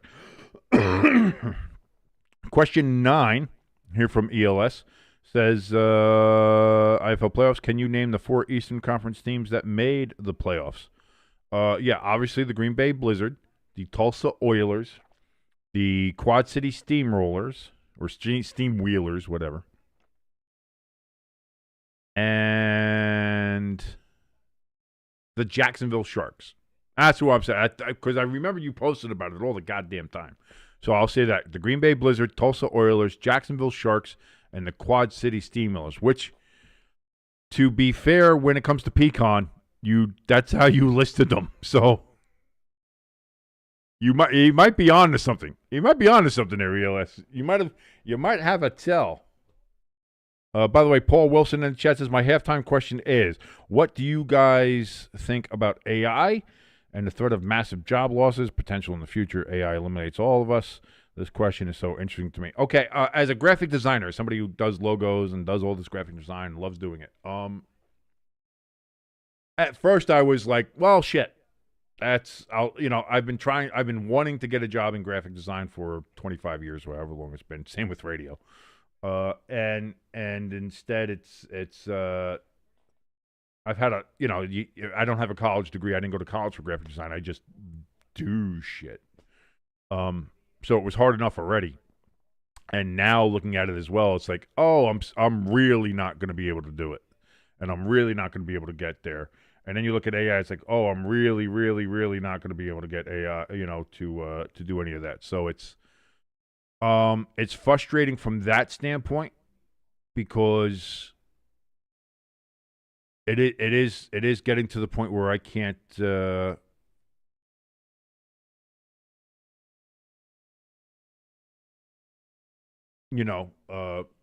never going to be able to get a job as a graphic designer or anything like that. On the other part of it too, though, like the part where you see people like losing their shit. If like, how dare you use AI? Don't you do not use AI? Nobody can use AI. Stop using AI for stuff. AI is here. Like that's the other problem too. Is like that Pandora's box is open now. It's here. You have to live with it. So and simply sitting there saying like boycotting anything and everything that has an AI element to it is not. It's not feasible. It's not going to happen. That's like people, 400 years ago saying newspapers, never. I will never use that. I will only read books that were handwritten by scribes. That is the proper way to read a book. How dare you? Like, it's along those same lines. So, like, part of me is like, I'm upset with the fact that I will never get a chance to be a paid graphic artist or make logos and things like I would love to do on that kind of level. But also part of me is a realist on that standpoint and know, well, AI is here, so we have to adapt to it and find out where it goes and where it slots in. Well, those are some of the conspiracy ones. That's the ones talking about the singularity coming up in 2042. Some say 2031. Those are the same ones, though, when you look at it, they're the ones that are saying 3i Atlas is a alien spaceship and not just a extrasolar comet or whatever the fuck it is. And it's weird. Don't get me wrong, but I don't think it's a spaceship. So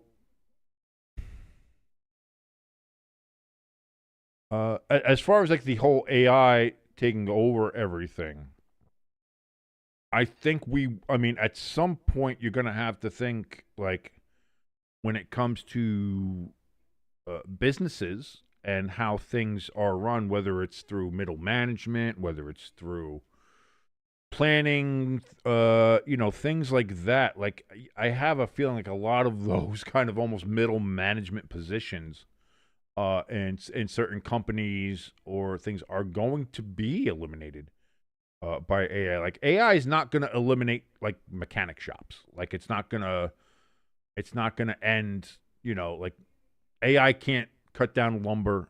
It can't mine for coal or nickel or anything like that. Like AI can't do manual labor. So the manual labor jobs are fine. It's it's those,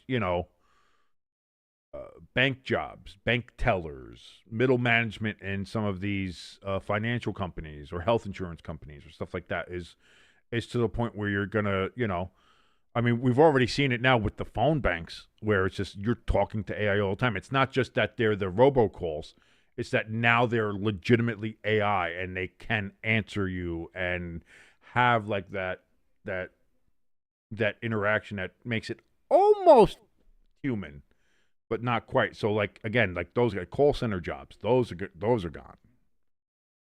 Because why have a bunch of people sitting there and you're paying for all that when you can just pay for the program once, and the AI can answer all the calls at all the same time, and just like they'll do that. So and you don't have to have big call centers in India. You don't have to have call centers here in the U.S. You don't have to have call centers anywhere. All you have to have is like basically one big server farm. There you go, and you're set. So I think you're going to see that. It's more of those kind of jobs, the office jobs, the data entry jobs, the things like that. Those are going away. The AI is taking those. So this is where you're going to have to start learning. Like everybody for the longest time, people was like, learn the code. oh, you don't want to, oh, you're afraid that your truck driving job's going to go away? Well, learn the code. And it's like, well, now the people who code it are out of a job because AI is just like, thanks for the code. I'll take it from here. So it's a very interesting thing. Paul says, yeah, that's the other thing too, is when you start thinking about it from that standpoint, like if AI does start doing all of these other jobs and these other companies and people start implementing that, you're going to have there is going to be a massive layoff of those kind of urban office dwelling jobs. You're going to have a lot of people who are in the city and in the surrounding suburbs who commute to the city, who work in offices now, that in 5 to 10 years, those jobs are going to be eliminated by AI. You're going to have an influx of massive unemployment because it's just going to be like, well, we don't need you. So if you do that, then the question of universal basic income is going to come up again. And that's a question that people have struggled with. And again, I'm not to get political, but I'm a massive anti-communist guy. And I think for proper reasons. If you look back at the history, I mean, look at Stalin, look at Lenin. Not great. I mean, I feel like that's a non-controversial take. That's like saying, I don't like Hitler. Yeah, no, nobody should. Nobody should like Stalin either, So, but UBI has been a thought experiment for many people, libertarians, some very conservative folks, obviously people on the left. I mean, I think even Richard Nixon back in the 70s was having conversations about UBI and looking to see if that was something that was feasible to get off the ground. As we get further on into this AI and seeing what happens as far as having people employed or unemployed or how this affects the job market and all of that, I think you're going to have to, like, the conversation about a universal basic income is going to come up again, and this time it's going to be hard to ignore because you're going to be dealing with a massive influx of millions of unemployed. We're not just talking about tens of thousands or hundreds of thousands. If AI does what some are predicting it will do and what some of the businesses will do with it, that conversation about universal basic income is going to get loud. And it's something that's going to have to be tackled coming up in the next little bit. So I don't know if any of us really have the answer right now. And anybody who says they have the answer doesn't have the answer. Don't trust them. Pecan says, I love that Edmund Fitzgerald song by Gordon Lightfoot. Dude, you want to see grown men cry just for 5 minutes? Put that song on. There you go. I mean, I can't, you can't not, just thinking about it. Just thinking about it's making my lip quiver. I'm getting all sad. Don't do it. Don't do it, Pecan. Don't you do that for me.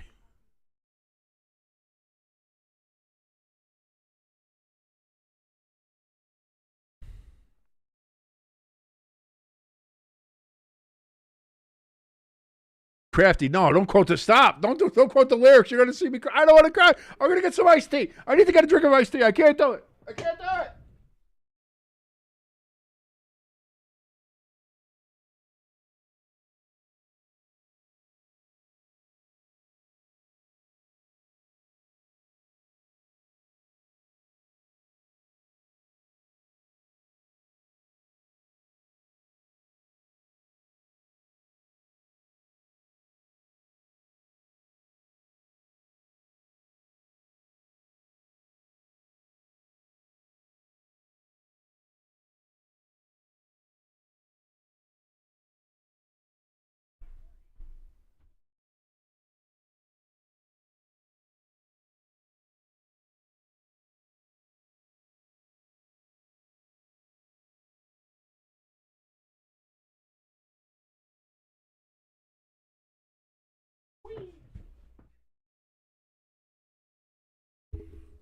Yes, he did. Gordon passed, and they've. I know where they ring the bell of the Edmund Fitzgerald every year to to mark all the souls lost. They since he died, I think there was 23 or 24, either one. They added a toll to the bell, and they now toll for Gordon Lightfoot as well. So, which again made me tear up, and I can't.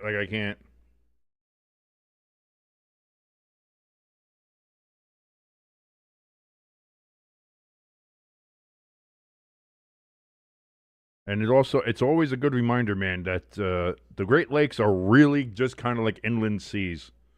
And they are, in some cases, even more dangerous than the open ocean. Got a banana snack. Need the potassium. Potassium is very good for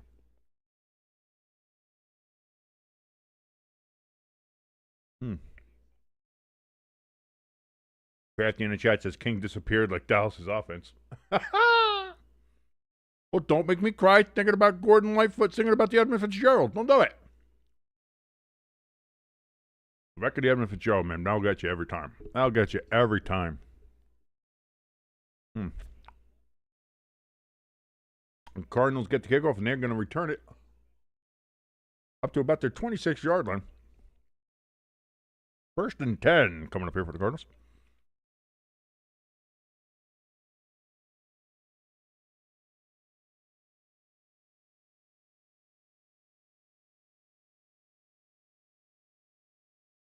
Crafty, stop it. Crafty, you're going to make me sad. Stop. I don't want to cry. I don't want to cry on the stream. Stop it.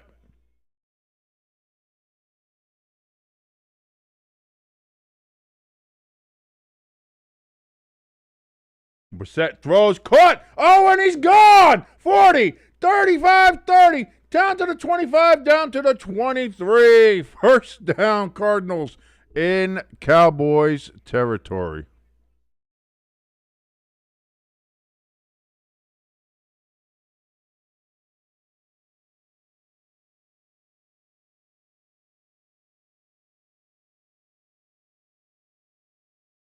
Oh, my. This is a disaster class for the Cowboys.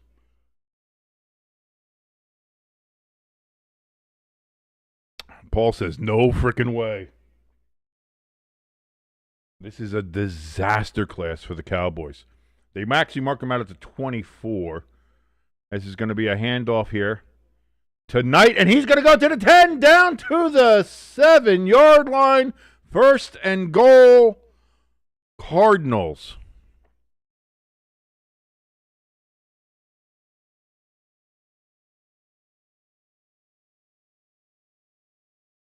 Crafty says this stream should be Make King Cry Challenge.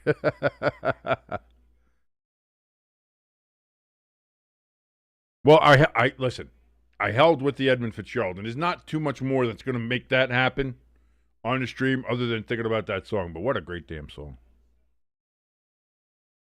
ELS says, I'm glad that I picked the Cardinals. I picked the Cardinals as well. Again, game's not over yet. We just started the quarter. We have a flag down here on a run of 1 yard.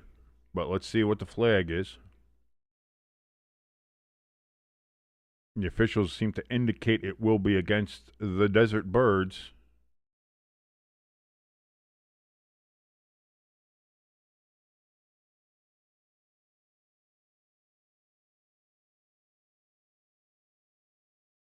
They say illegal formation on McBride. So that's going to knock him back. So it puts him at the 12 as how they mark that down. 1st and goal now from the 12-yard line. And that's our 7th flag of the game. Pecan says Dallas is losing this game. Matter of factly, he says it now. He says Dallas is losing this game. I don't know. Don't jinx it, Pecan.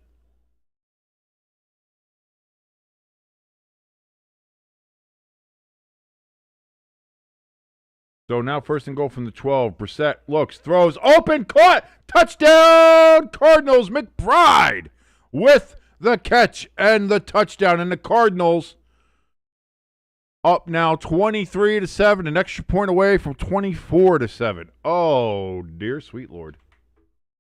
Oh, dear sweet Lord.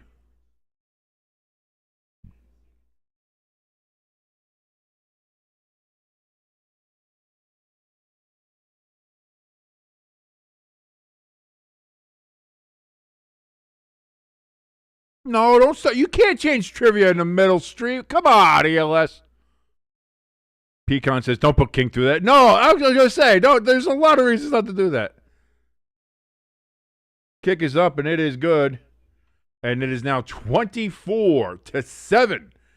The Arizona Cardinals lead over the Dallas Cowboys.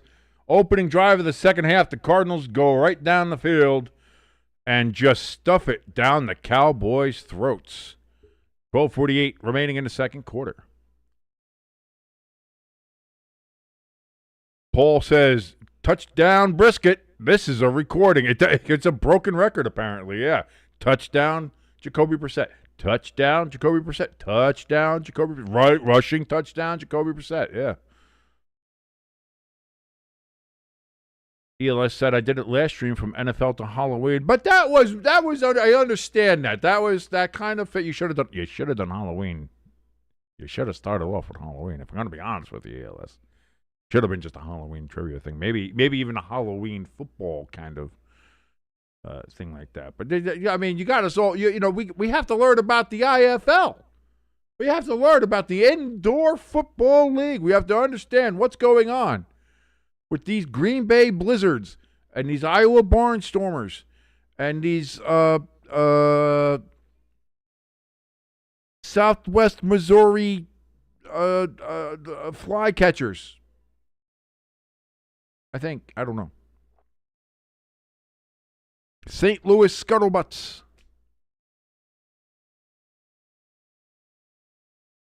Paul says, I can't wait for Pilgrim trivia.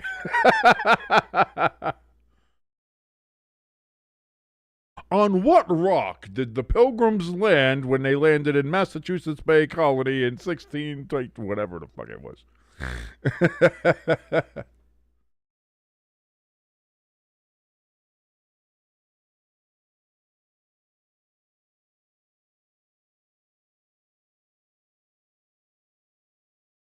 There you go. There's a good question. Who was the Native American who helped the Pilgrims translate with the local tribe and help them survive that winter? What is the name of that particular Native American?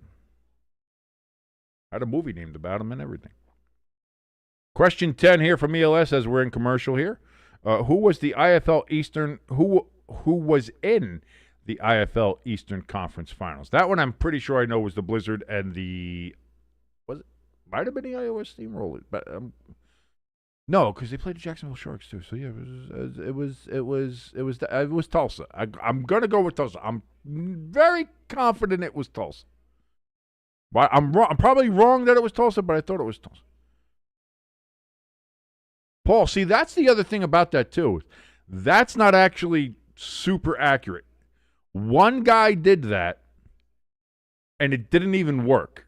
But that's that thing that all the colonists or British gave smallpox infected blankets to all the natives. It was one guy did it once, and it didn't work, so he didn't do it again. It was one guy. Crafty says the Indian's name was Deep Regret.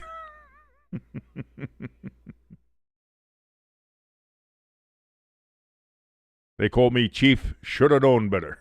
Chief, get away, white man.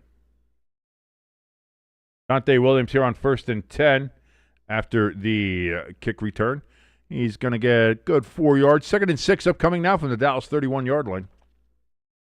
Pecan says running bear. No, it was Squanto, baby. Squanto.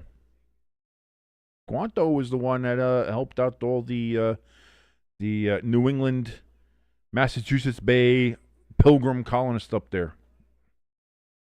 It was the Quad City Steamwheelers. I wasn't sure. See, I knew it was wrong. Schoonmaker gets the catch, and he's going to pull away. He gets a couple of yards there. It's good enough for a first down. Gets all the way to the Dallas Cowboys 45. Gain of 14 yards there. Play action from Dak. Throws incomplete. He was looking for CD Lamb. Incomplete. Good defense from Johnson.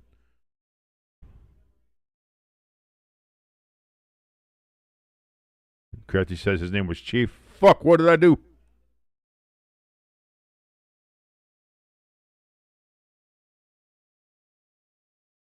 Well, Renegade is where we get the name Renegade comes from Native American words, renegades.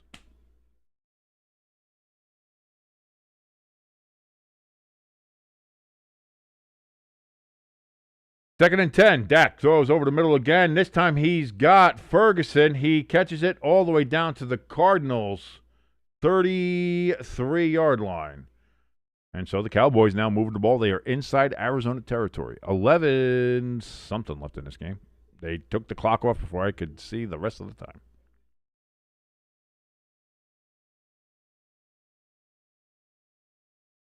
Crafty saying that Jacoby Brissett averaging 9 yards per attempt as he is currently 17 of 24 for a 220 and 2 touchdowns already in this game. Oh, Javonte Williams, he breaks a couple tackles. They had him in the backfield. Instead, he gets all the way down to the 18-yard line. They got to actually mark him at the 17. First and 10 for the Cowboys. 10:54 and counting remaining here in the third quarter. Pecan says Chief Redwood. I think that would actually be on the West Coast. But, you know, Pecan, you mentioned it, and I know why you mentioned it. Because you wanted to see her too, didn't you? Didn't you, Pecan? You dirty dog. You dirty little dog, you. You dirty dog. Dirty dog, Pecan. He wanted to see Taylor pop up on the screen. He always wanted to see Taylor.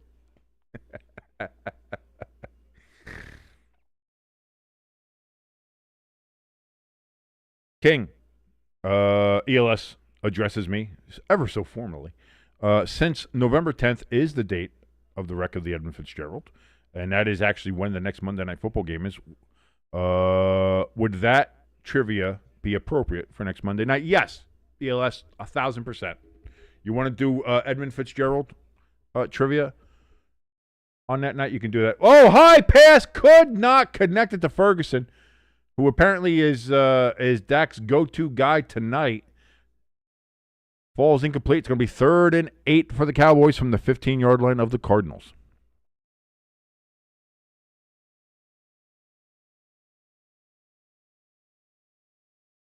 Paul says, I also don't truly believe the Star-Spangled Banner. I mean, they kept holding. No, they didn't hold it. It was up on a flagpole. It was just on. There were a bunch of guys holding it with cannonballs coming at their head. No, it was on the flagpole.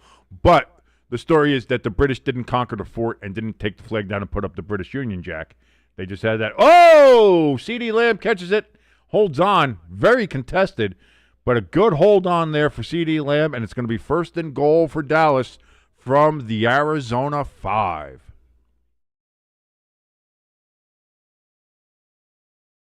Paul, Paul. It wasn't just a bunch of goofballs sitting there holding a flag while cannonballs are whizzing by their head, being like, "Whing!" Whoa, man, that one was close. Can't let this flag down, though. No. Hand off to Williams, and he's going to get no gain. 2nd and goal from the 5. Pecan says, you know exactly why I said it. Yeah, I know you, Pecan. You're like me. Ah, you dirty dog. You motorboating son of a bitch.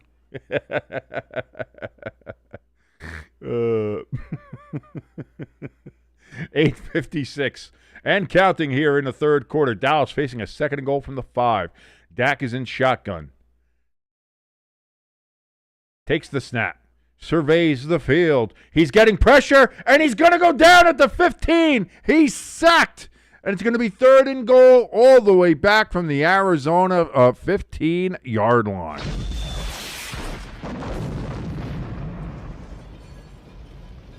Oh my God, the quarterback is toast.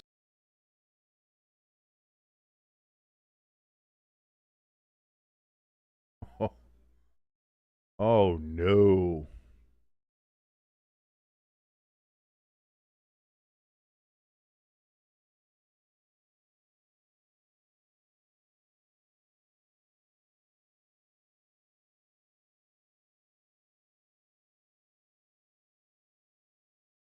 Dak is going to throw. It's caught, but immediately brought down as Turpin.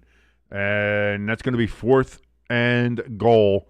Only a gain of about 6 as it's going to be 4th and goal from the 9. Paul says, man, the Cardinals right now are on fire. And apparently, because the Cowboys are going to settle for a field goal here. They'll just make it a straight-up 14-point game.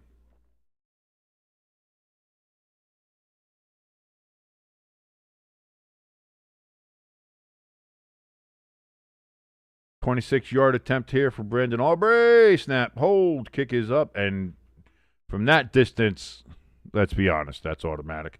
So the Cowboys get a little bit closer to the Cardinals. Cardinals still lead 24-10. I was going to say, Paul, that the Cardinals defense has been maybe the surprising part of this game so far. Is I thought the Cowboys offense was going to get theirs, and could the Cardinals keep up with them? Now this is going to be a case of, can the Cowboys defense get a stop? And the way that the history so far this season has gone for the Cowboys defense, that answer is leaning toward the needle. If you looked at the New York Times needle, it'd be leaning more towards the no side than the yes side. Question 11 here from ELS. Who was in the IFL Championship game? That was the Green Bay Blizzard, your Green Bay Blizzard, who you love so very much. And that was at the Vegas Nighthawks, I guess their name is. Yeah, I remember.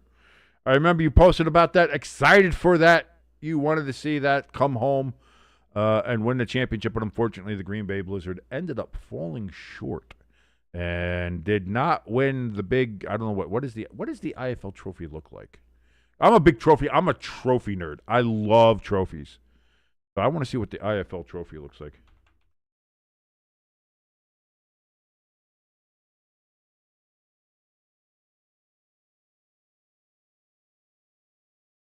Let's take a look here.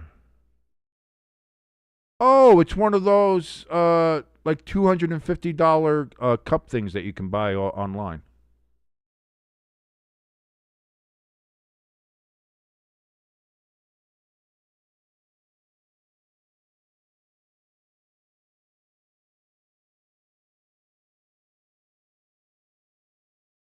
It's like the old Arena Bowl trophy, but like big.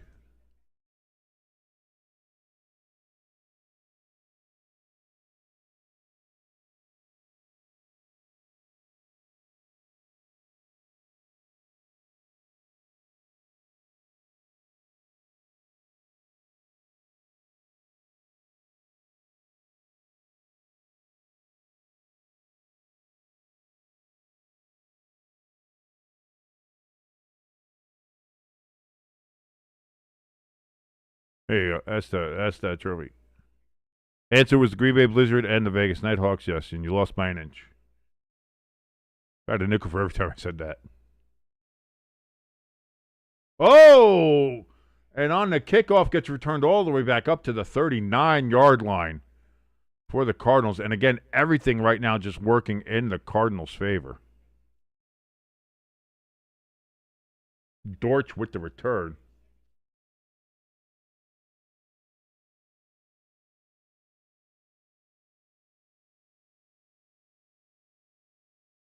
Paul says, I'm a stadium nerd. I am a bit too. I always wanted to design my own stadium. I like old stadiums, and I'm a weird. I swear I probably got autism somewhere. It's somewhere in there. I definitely got ADHD, and I certainly got autism somewhere. I think I got a touch of the tism. Yeah, that's exactly what it looks. It's like one of those. It's like one of those ones that you could buy, and a first down run immediately by El Mercado. Man, the Cardinals are just. I mean, what else can you say? Jerry Jones, by the way, earlier today said we certainly have made a trade, and we may make a couple more trades before the deadline. We've made one. We possibly could make one. God, Jerry, just Fucking, will you say something straight for once? Jesus. If you go to like a trophy, like one of those cheap trophy companies or something, you can buy one of those for like $220 or something. Which I always want to do. And DeMercado, he's going to get all the way for another first down. They had him at the line of scrimmage. He bounced off and broke it for another first. Oh, they're going to mark him short. I thought he got there. But again, we know how bad my eyes are. But in case, I think I'm right. I think he made it. Fuck the Ref shirts available right now over at the Stay Tuned Sports merch store. Links in the top of the chat in the description. Or you can go to bit.ly/staytunedmerch. That's bit.ly/staytunedmerch. Hoodies and t-shirts both available. Fuck the Ref shirts available at the top, links at the top of the chat and in the description below.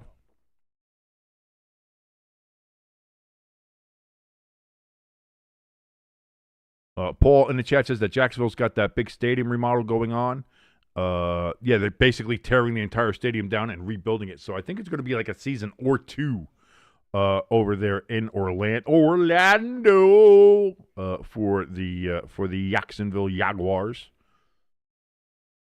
But that stadium looks like it's going to be real nice. Dome on it, or at least a canopy, kind of like L.A. Oh, Brissett getting pressured but escapes. He's looking, throws, incomplete. Just throws it away. 2nd and 10 upcoming, 5:02 remaining in the third quarter. But that's it. The renderings of that stadium look nice.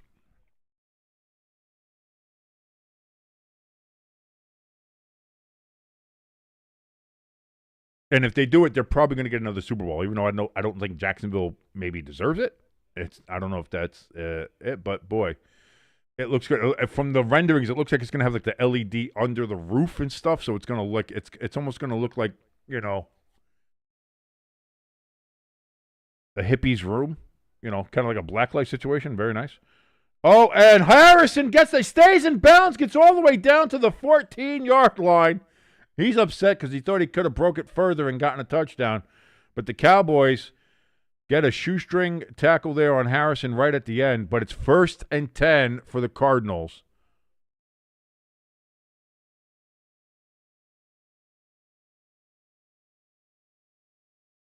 From the 15, Crafty in the chat says the Dallas Cowboys fans are booing.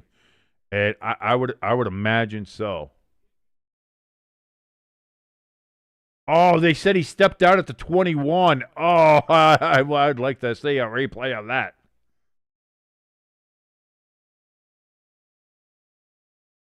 Brissett. Going to be a pitch out here to DeMercado.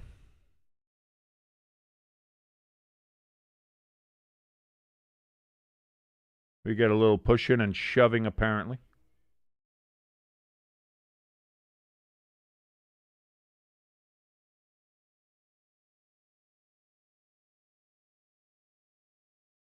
No flag thrown. The referees have shown some discipline there, some flag discipline. That's pretty good.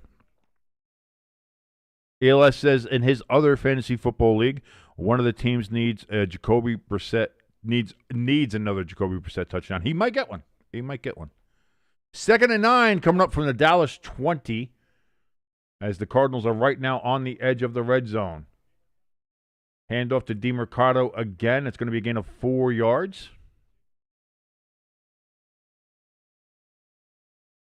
And that's going to make it 3rd and 5. Paul Wilson says, "Hey, ELS, tell him don't worry. He's going to get another touchdown. They are in the zone tonight, as you said. Jacoby Brissett, 18 of 26, 236 with 2 touchdowns."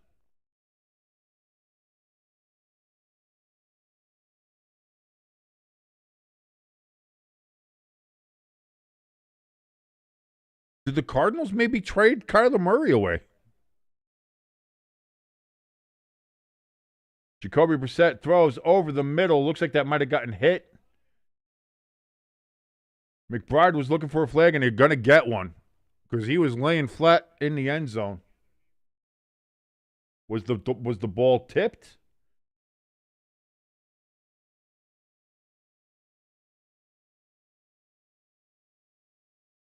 they're going to say no foul now.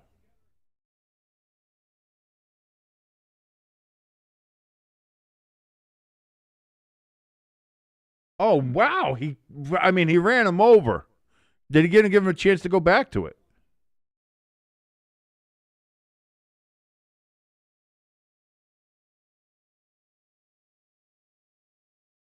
So the Cardinals knock on the door, but they're not able to get the touchdown. But they're going to try to see if they can settle here for a field goal and once again take a 17-point lead against the Cowboys. Snap, hold.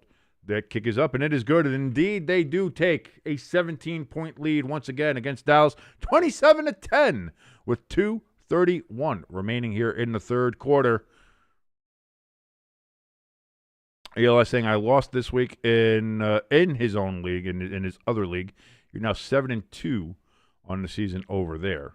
So, again, you beat me last week, and I think I played your second team this week, and I lost to them. So the ELS is just kicking my ass in my own fantasy league. But then again, ELS runs my league, so I don't know what I'm doing. I'm not a fantasy commissioner. I'm just not that kind of guy. I'm not that kind of guy. I can't organize my own life. I'm supposed to organize a goddamn fantasy football league. What is this? Communist Russia? I don't think so. I don't know what I'm doing.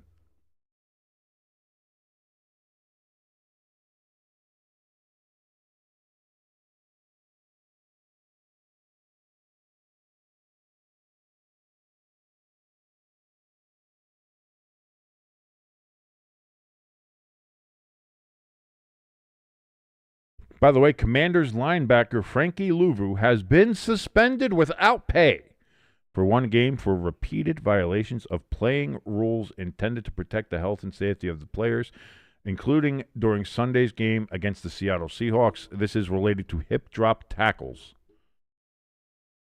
So Frankie Louvu for the Washington Redskins will be out pending appeal, I suppose, for one game without pay.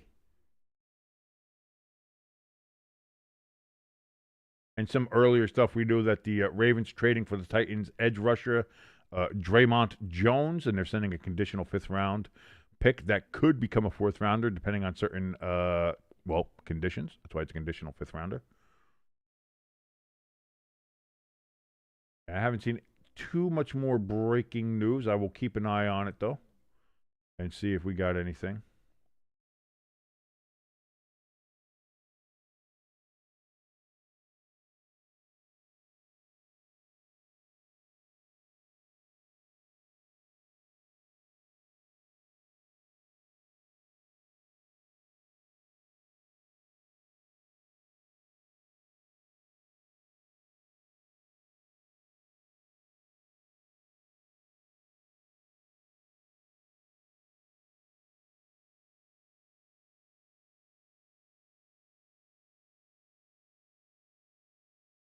Oh, question 12. Sorry about that, ELS.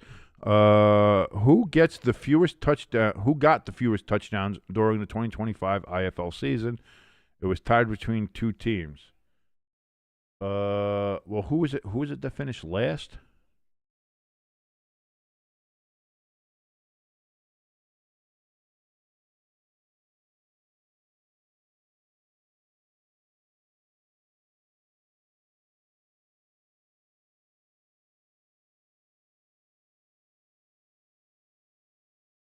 I'll say the Iowa Barnstormers and the Northern Arizona Wranglers. That'll be. I'll say those are one of those two or both of them.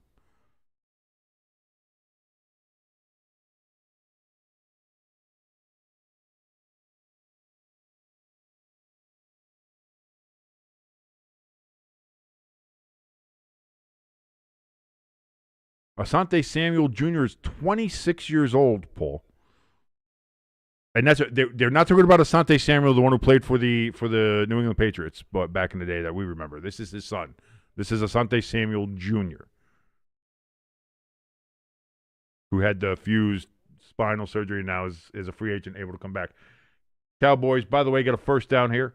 I missed the kickoff and I missed other stuff. I was looking up some of these other things. Sorry, apologies.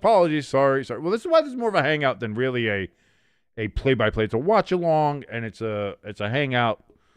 I do the play-by-play where I can, but I'm kind of a loser. So Dak here on 1st and 10 pulled it down. He looked like he was going to let it go a couple times. Now he does.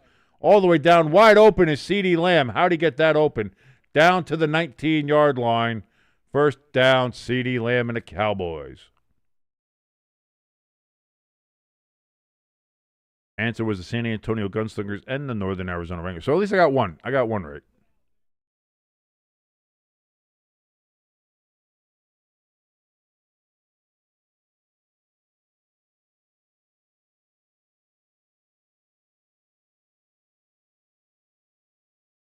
They're saying he stepped out at the 28. Geez, so again, you think they got more than that, but these refs are saying no, they did not.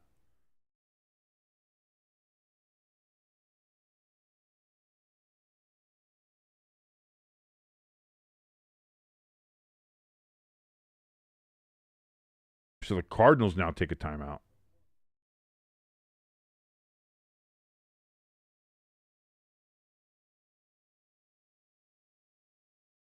ELSA, oh boy, yeah. Holy crap, my local college basketball team got murdered by Kansas. The Green Bay Phoenix dropped to Kansas 94-51. My God. Who's that? Is Doug Gottlieb still your head coach? And if so, why? His ass should just stick to being a sports talk show host. It's a lot easier and a lot safer to talk about and sound like you know what you're talking about than actually prove that you have no idea. Oh, knocked down at the line of scrimmage. Incomplete on 1st down and 10. 2nd and 10 coming up here for the Cowboys from the Cardinals' 27-yard line.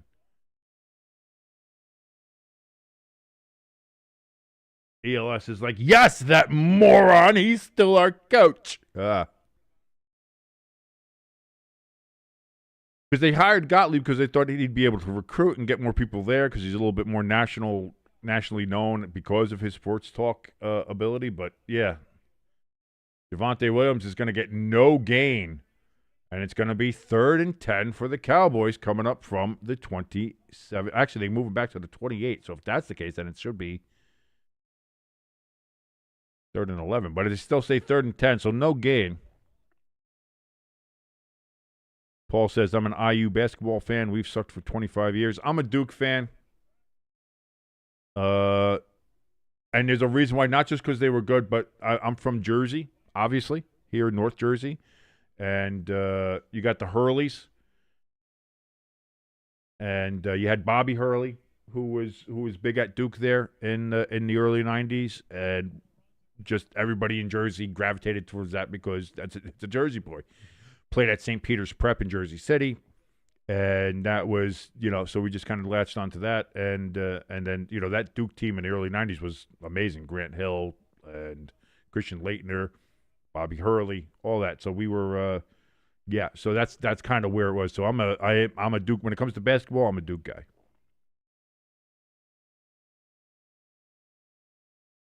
Paul says, I know them well. Yes, if you like college basketball, you know the Hurleys. And we've reached the end of the 3rd quarter, ladies and gentlemen. With the Cowboys, is that right? The Cowboys are facing a 4th and 3 from the Arizona Cardinals 21-yard line when we start this 4th quarter. But you know what you do, ladies and gentlemen? Get the 4s up because we're here for all 4 quarters. And what has been a surprisingly entertaining and surprisingly with the result so far that we have here, the Cardinals having a 17-point lead on the Cowboys entering the 4th quarter, 27-10. Get the 4s up. Put it in the chat. Do it at home. Take pictures of it and put it on Discord or Twitter. You can tweet us at ST Sports Podcast. You can do all that, and just yell out your window randomly at strangers. They might call, the psych ward on you guys, but you know what? For letting everybody know that you're no bitch. That you don't quit watching football just because the game might either be boring or it might be out of hand, or maybe you're just tired. Which, by the way, if you're tired, boy, get yourself some W. Sugar-free, no junk, no artificial nonsense or colors or flavors, none of that You don't get the jitters. You don't look like a crackhead. Got neurofactor. Whoom. Helps the brain. Whoom. Make football picks. Whoom. Maybe even helps your bet. Whoom. Don't take that. That's not actually something that's true or proven yet. So we can't really say it's true. But so it might. It possibly could. Neurofactor makes you smarter. You can make a more educated guess when you make a bet. So that's whoom. You could do all that. Go to w.gg right now. That's dubby.gg. Enter the code STSports. That's code STSports for 10% off your first order from Dubby at dubby.gg. dubby.gg. Dubby, be better. Thank you, ladies and gentlemen, for joining us here on Stay Tuned Sports. My name is King. If you liked any part of this broadcast, any part of this watch along, any part of this hangout, thank you so very much. Come to the chat. Join us. We've got a lively chat here today. ELS is in full trivia mode. We've got Paul in there. Pecan is hanging out with us. Crafty's in there with us. We've got Lloyd. Lloyd's been hanging out with us. Come and hang out with us as well. Join the community. Also, if you would, hit that like button. Hit that share button. Helps us out tremendously. Share us around like internet aids. It's fantastic. Also, if you're new here and have not hit that subscribe button, please hit that subscribe button as we are on the road to 1,000. 4th and 4 for the Cowboys. Dak steps back. He looks. He throws. It's going to be knocked away at the last minute. Incomplete. And it's a turnover on downs. And the Cardinals again deny the Cowboys and get a defensive stop. This team that has been an offensive juggernaut all year, despite how bad their defense has played, their offense has been unquestionably very good, if not great, when it comes to the NFL this season. The Cardinals have held the Cowboys to 10 points over 3 quarters. Dak Prescott currently right now sits at 15 of 27 for a $176 in yards. That is it. CeeDee Lamb has 78 yards on 6 receptions. That is it. Unbelievable what we're seeing here this evening. And I kind of called it on the Friday forecast. ELS, you were there. You know what I said. I said, man, if it's going to be Jacoby Brissett starting, I'm picking the Cardinals. I said if it was Kyler Murray, probably picking the Cowboys. I said if it's Jacoby Brissett, I'm going to pick the Cardinals. And lo and behold, Jacoby Brissett is having himself a night. 18 of 27, 2 touchdowns for 236 yards. Jacoby is slinging it. And I think as much as that's the story as well, this Cardinals defense doing what they're doing against this, dare I say, vaunted Cowboys offense. And let's be fair, Dak Prescott has been playing at an MVP caliber level this season. That Cowboys offense has been elite in this NFL season so far. The reason that their record is what it is more so a reflection of their defense than it is of their offense. But the fact of the matter is now that the Cowboys are getting stopped on these drives, they've already turned the ball over on downs 3 times. Have the Cardinals stopped the Cowboys? The Cardinals stopped the Cowboys on their opening drive, did not allow a point, stopped them a couple of drives ago when they were in a goal-to-go situation and forced them to have a field goal, and now again have stopped the Cowboys in the red zone with no points allowed. By the way, question 13 up from ELS. He says, who got the most touchdowns during the 2025 Indoor Football League season? I'll say the team that finished at the top of everything. I'll say the Quad City Steamrollers or Steamwheelers. I always want to say, I'm thinking of the Providence Steamroller, the one of the original NFL teams there, and that's what's in my mind. Jacoby Brissett on 1st and 10. He's going to roll out to his right, throws. It's going to be caught by McBride, and he's going to get it down to the 29-yard line. 2nd and 3 upcoming here for the Cardinals.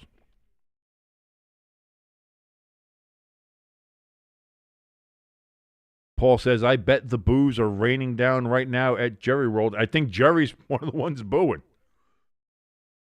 ELS. Oh, it was the hometown Blizzy Boys. Green Bay Blizzard. They had 137 indoor football league touchdowns scored that year. Paul, you got it, buddy. I thought he was trying to trick us. I thought he was trying to get me off the set there. Nope. He said, nope, it was my boys. It was my Blizzy Boys from the Bay. The old Blizzy Boys from the Bay. 2nd and 3 upcoming. Got an injured Cowboy down.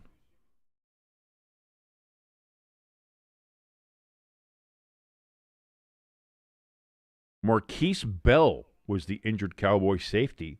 Number 14 there, Marquise Bell. Injured, being helped off the field.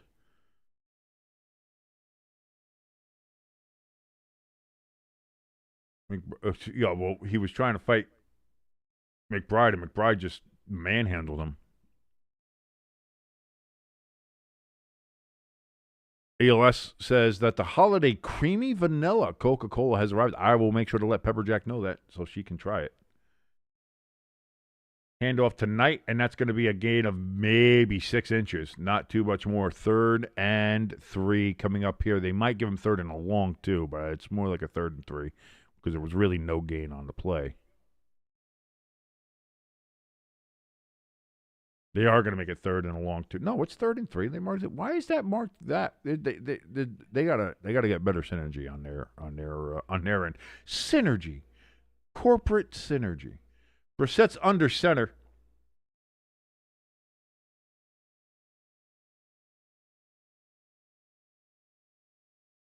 Play action. Brissett is going to get swallowed up at the 20, and that's going to be...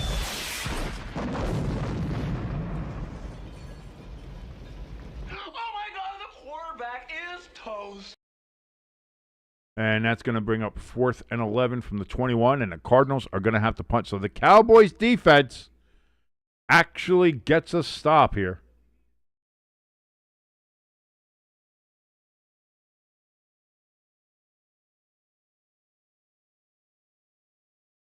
And the punt is away. Cowboys almost got in for the block again.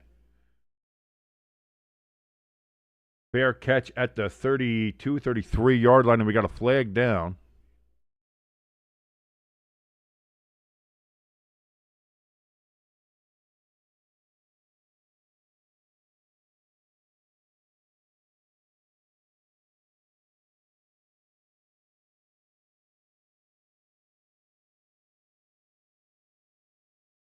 Holding on the Cowboys during the kick, 10 yards from the end of the kick. And that's going to be 1st down now, way back there for the Cowboys. I was going to say that kick was almost blocked again. Jesus, if that would have happened again, like if I'm the Cardinals, if on 4th down, just go for it. I don't care how far back you are, just go for it.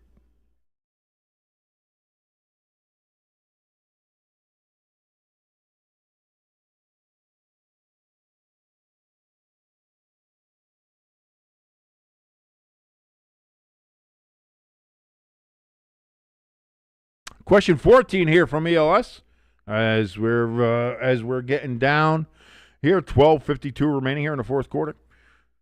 True or false? There was an indoor football league team in Hawaii. That one I'm going to say no. That's a false. That 1,000% feels like a. The Alaska one for some reason felt more real than that, and that's why I kind of said that, but I'm going false on that one. I'm saying a falsy. I'm saying falsy on that one.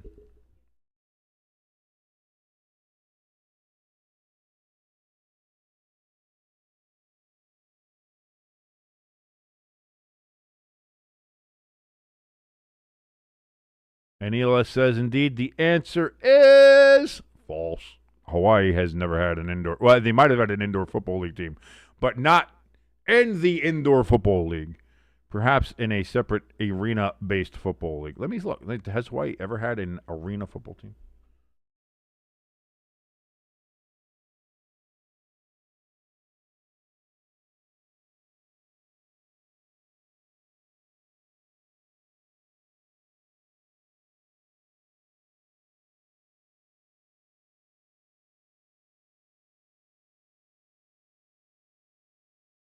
Yes, there have been.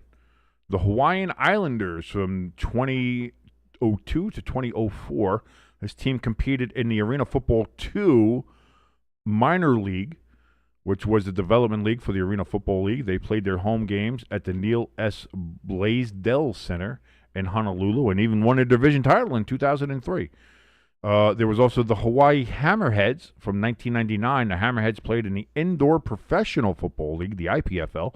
They were the most successful on-field team in Hawaii's indoor football history, winning the 1999 IPFL championship in their lone season of existence. And the Honolulu Hurricane from 1998, that team was the first attempt at an arena football team in the state, playing only one season in the IPFL before being sold and rebranded as the Hawaii Hammerheads. So there we go, little indoor football talk there for you. By the way, incomplete pass there on first down, 2nd and 10 coming up for the Cowboys. 12:48 remaining here in the fourth quarter. Cowboys have the ball at their own 22, and you know what that means. Taylor Swift reference means we get to see Taylor again. How you doing, baby? How you doing, sweetie? Great to see you again. Great album, by the way. Life of a Showgirl is I think pretty good. Full of a couple bangers, 1 or 2 skips, but outside of that, really good album. Dak's going to pull us down and run it himself, and he's going to get 6 yards. So 3rd and 4 upcoming here for the Cowboys. Yeah, learned some stuff. Learned some stuff. Yes, they did. They won their division in 2003, as the article said there. Clock stops at 12:35. Apparently, there's an injury on the turf there in Dallas.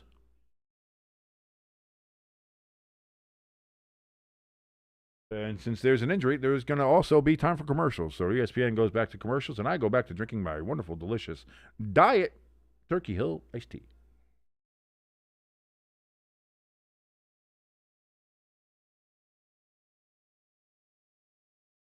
Oh, that's brisk, baby. Anybody remember brisk tea? I bet you that shit is part of the reason I got diabetes, because I used to suck those things down like it was water. Not great. Not the best thing to do. Question 15 here from ELS. True or false, there was a team called the Omaha Beef. There absolutely was. I'm not sure if it was IFL or something else, but there was. I know the Omaha Beef. I know the Omaha Beef because I know their logo and when it all came out, and everybody was like, oh, like that. Yeah, I know the Omaha Beef because obviously the famous Omaha steaks that you can buy that get mailed and shipped right to your door if you're rich enough. That you can get, so it kind of makes sense. Plus, Omaha being a farm center surrounded by corn, cows, and highways. That's it. That's all Omaha is my sister went to college out there to old Creighton University. Go Blue Jays. Yeah, they were absolutely a real team and great branding, if I do remember. Let me look up.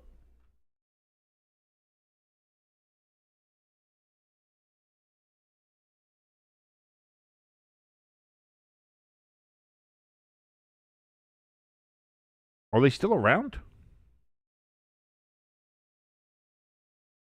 Okay, so maybe not the best. I think I'm thinking of something else. That might have been the Omaha Storm Chasers from the baseball league. I was gonna say maybe not the best branding in the world, but you know.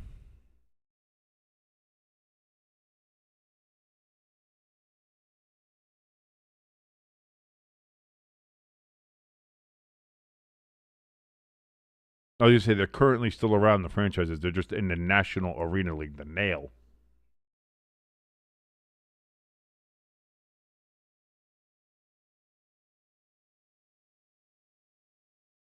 Mac Wilson was the injured Cardinal, kind of got hit right in the... Hopefully he just had the wind knocked out of him, is what you're hoping for when you see that.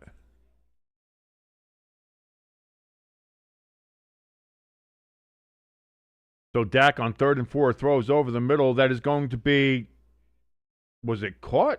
It looked like he kind of bobbled it there for a second.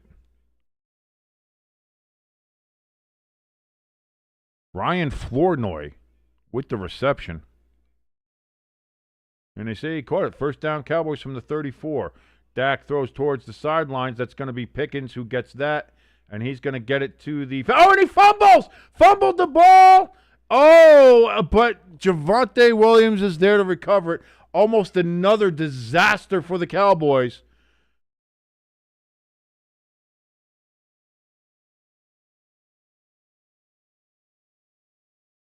Oh, the Cardinals had a chance to really ice this game if they got that. So 1st and 10 goes to Pickens again, does Dak, and they don't tackle Pickens. He gets all the way down to the 24-yard line. First down, Cowboys again. 1st and 10 from the Cardinals, 24-yard line.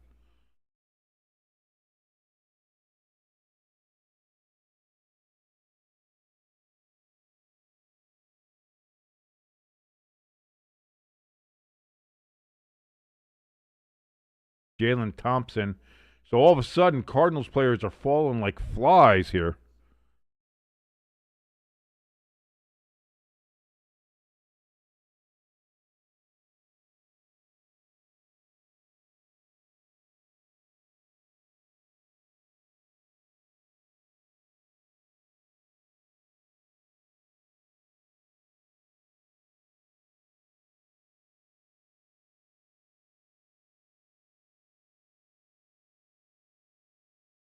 Paul in the chat says, thanks for hanging out, boys. I get up early for work, so I have to bail. Hey, Paul, thank you for joining us tonight. You were an absolute blast in the chat. We thank you so much. You've been such a huge contributor. Thank you, thank you, thank you. And again, we'll see you along the way. We've got the main podcast coming up on Wednesday. We've got Thursday night football, and, of course, on Sundays. We know we'll see you around. Get a good night's sleep. Have fun at work, I suppose. But thank you for joining us tonight, Paul. Have a great evening. So 11:21 remaining here in the fourth quarter after we have the other injury now off of the field. The old Madden ambulance came and picked him up. Dak hands off here to Williams, and Williams is going to steamroll himself to the 10, down all the way to the 5-yard line, 1st and goal, Cowboys. No, Paul, the pleasure was all mine. Thank you so much. So the Cowboys going quick here. Play action. Looks, throws towards the corner of the end zone. That's going to be caught, and that's a touchdown by Flournoy, and the Cowboys are an extra point away from being only 10 points down.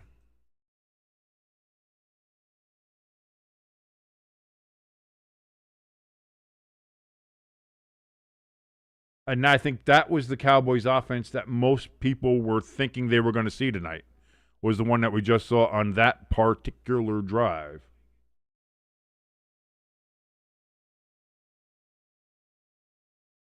Oh, and I just punched the mic. Is that the first time I punched the mic today? It might be. So, Aubrey in for the extra point. Snap, hold, kick is up, and that is as straight down the middle as you can make it. And we have a 10-point game in Arlington. The Cardinals 27, the Cowboys 17. 10-51. Can the Cardinals hold on and get the win? They've had trouble with it in the past this season. ESPN has brought it up here. We've seen that. Is this something that they can do? Will they be able to hold on and put this game away, or will Dallas creep themselves back in and snatch victory from the jaws of defeat? Well, we have 10 minutes and 51 seconds to find out, and that's why I want to thank you all so much for joining us here on Stay Tuned Sports. If you like what you see, hey, you like it? But if you like any part of this program, and I don't know why you would, but if you do, please hit that like button. Please hit that share button. Share us around. Family, friends, strangers, maybe even your boss at work. I'm sure he'd love us as well. Just share us around. Gets more people here, more eyeballs on the show. Maybe we get more likes, which helps us with the YouTube algorithm, of course. And if this is your first time here, you're just hanging out, and you want to know how often do we do this, go ahead, hit that subscribe button and that notification bell. We do this for all games, all primetime games anyway. And, of course, we'll watch some of the Sunday games. Sometimes it's only 2 games on Sundays. Sometimes it's 3. Depends on what the games are and if there's anything that really tickles my fancy. Usually always the Giants because I like pain. I'm a little bit of a masochist, apparently. But yeah, so again, thank you all so very much for doing that. If you want to help us out that way, that's 3 free ways you can do that. Like, share, subscribe. If you want to help us out a little bit more directly, we have a link for our donation station up in the top of the chat and in the description below. Donate whatever you would like if you feel like it, and that would be all perfectly acceptable. If you want to get your name in a ticker, though, you got to beat our boy Pecan. He's got $110 donated, and that's why you see top donator Pecan right there. You want your name there? $110 has to be above that, and your name will replace Pecan there in the ticker. Also, merch store. Same places. Top of the chat, description below. Links are there. That's at bit.ly/stay tuned merch. bit.ly/stay tuned merch. You can go there. We have, actually, and let me bring this up for you. Here, you can see this. You can see this. Our Fuck the Ref shirts. They're available right now. Both hoodie and T-shirts are available. Again, the link is in the top of the chat and in the description below. Or you can just go to bit.ly/stay tuned merch to get your Fuck the Ref shirts pre-pixelated so you don't have to worry about offending anybody with your dirty, filthy, disgusting language on your shirt. But the message still gets across that you and every other NFL fan feels like, fuck the refs.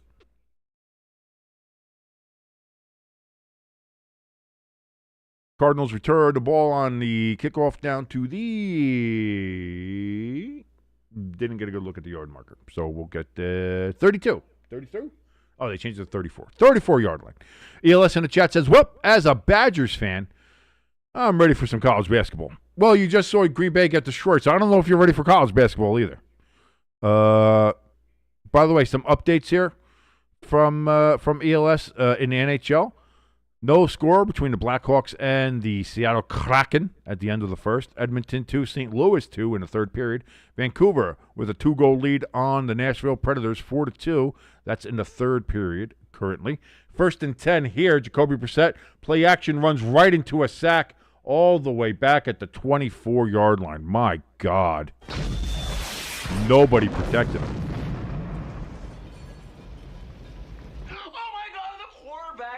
Toes.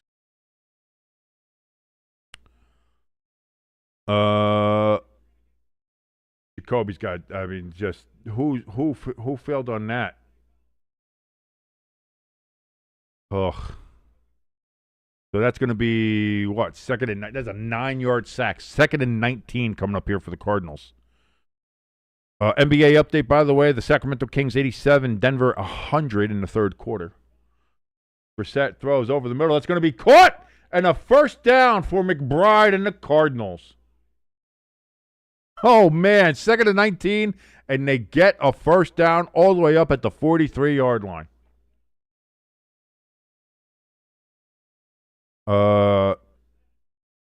Portland with a 42-29 lead over the Lakers. Think they've been throwing Molotov cocktails at them. And the game just started between the Miami Heat and the Los Angeles Clippers. That's currently 12-2. The Heat have the lead on the Clips. ELS says, your mom forgot to tackle.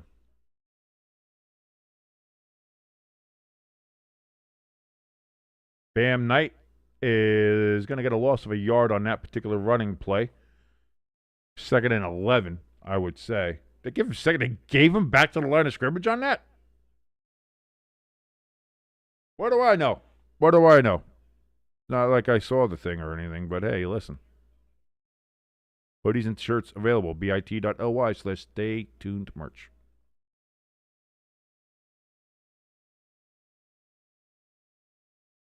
Brissett in shotgun surveys the field. Takes the snap. They get blitzed, and he's going to get sacked again back at the 25 or 35-yard line. Sorry. Boy, the Cowboys are blitzing a lot here. If they blitz again, if he's able to...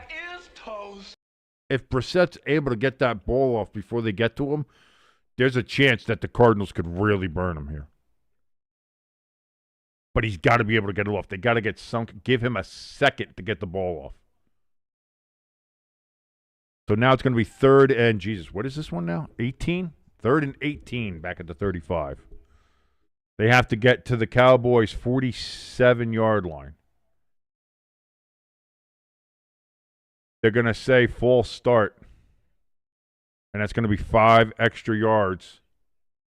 And it's going to be third and 23 for the Cardinals here from the 32-yard line. I'm sorry, from the 30-yard line.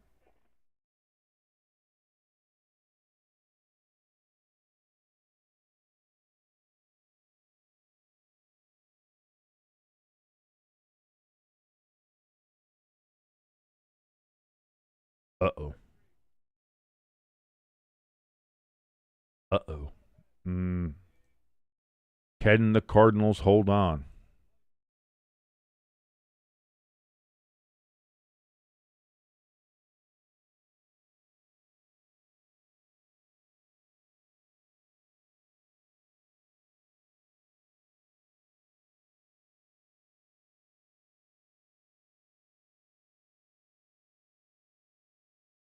Mercado out of the backfield, but he only gets back to the line of scrimmage, back to the 30. It's fourth down. Like again, he might have had a chance if he got it to somebody else, but again, the Cowboys blitzed. So 7:45 now remaining. 4th and 23, and the Cardinals are going to have to punt here.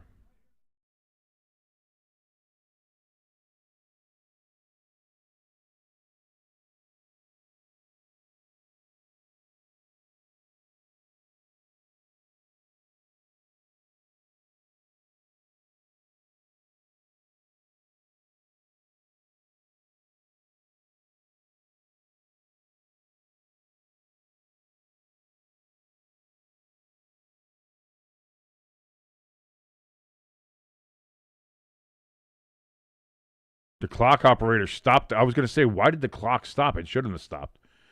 The Dallas clock operator trying to help the Cowboys out as much as possible, a little home cooking.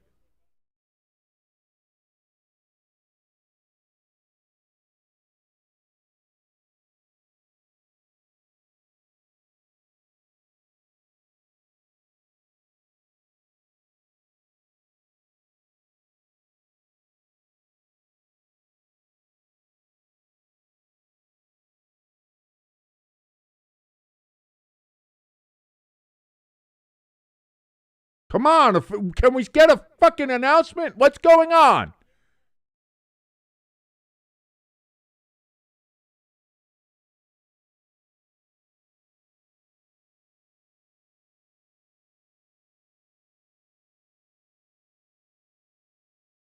Well, no, it's not, though, because we've lost all that time. So now everybody's already set. Everybody's already there ready to go.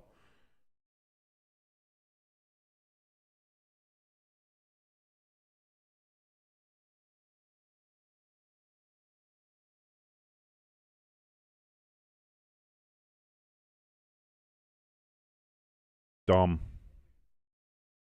ELS says, fuck the refs, and I agree. And in case you wanted to know, hoodies and shirts available in the Stay Tuned Sports merch store. Link in the top of the chat or in the description, or go to bit.ly/staytunedmerch.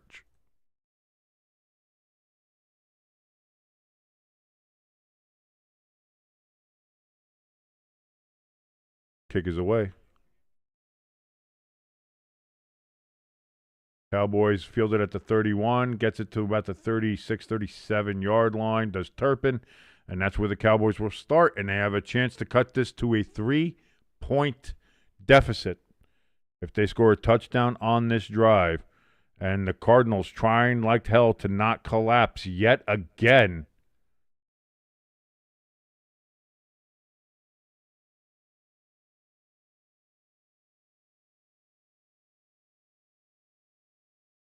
And ESPN is loving the fact of just kind of showing all the times that the Cardinals were like, look at all these leads the Cardinals blew in the second half.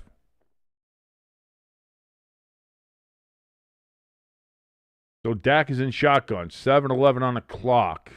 Get yourself a Slurpee if you can. Low snap. Dak is going to pull it down. Gets it to the 41.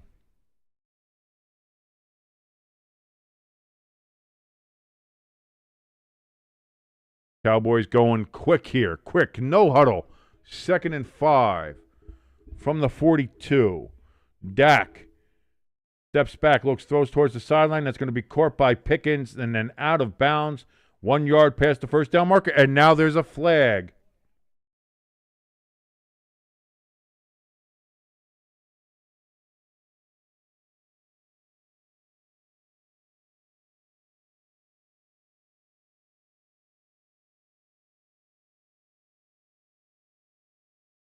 They're going to get him. They're going to get taunting.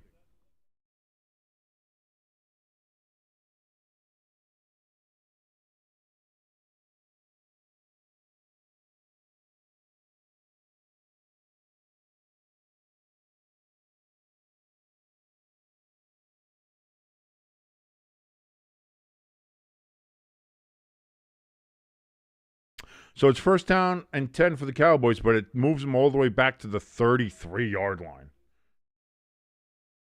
And again, however you feel about the taunting penalty, you know you can't do it.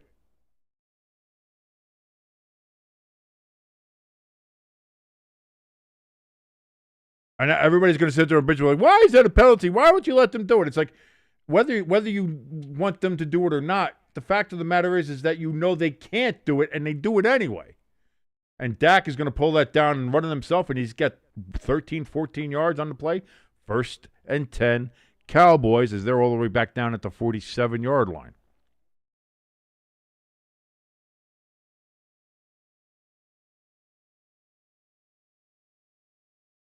CeeDee Lamb gets the catch here. He gets it down to the 46-yard line of the Cardinals. 2nd and 3 upcoming. I don't hate the taunting penalty. Some of the things they call taunting, I got a problem with, but there should be a penalty there for it. You should have some fucking sportsmanship. Flags fly. George Pickens catches it down at the 35-yard line, but what's the flag?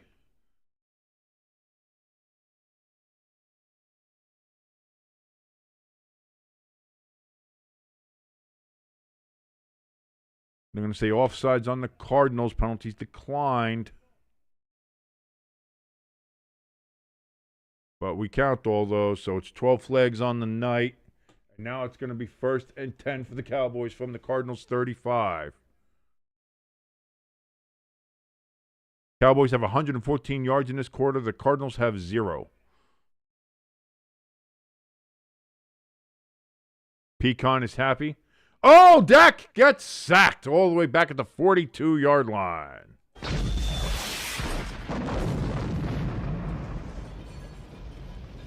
my God, the quarterback is toast.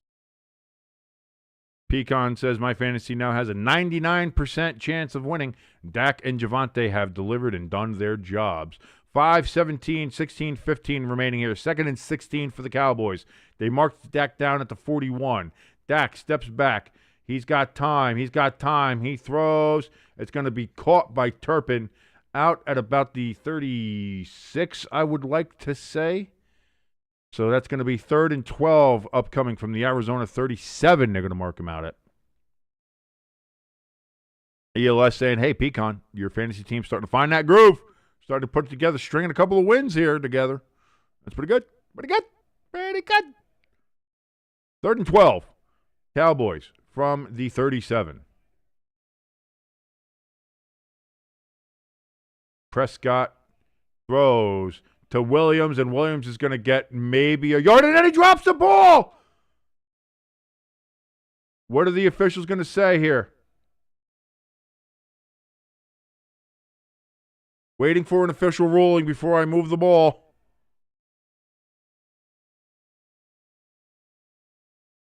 That ball's out. That ball is out before he's down. And that's a fumble, and oh, no. Javonte Williams fumbles the ball. Oh, Pecan, how does this affect your fantasy team? A lost fumble has got to be like negative points here, right?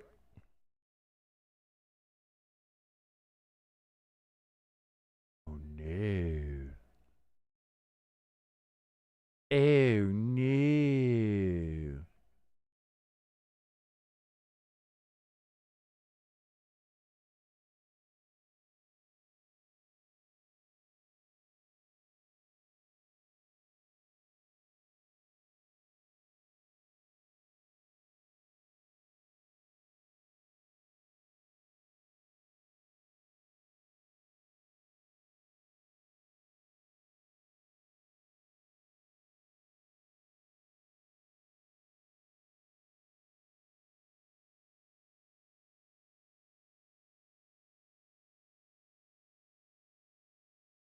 Kraft in the chat laughing.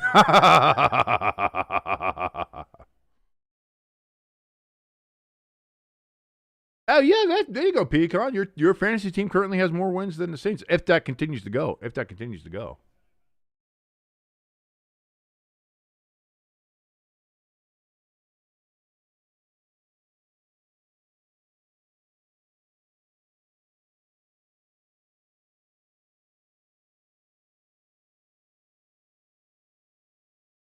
Handoff to DeMercado. And he keeps on pushing. He's going to get about 6 yards on that carry.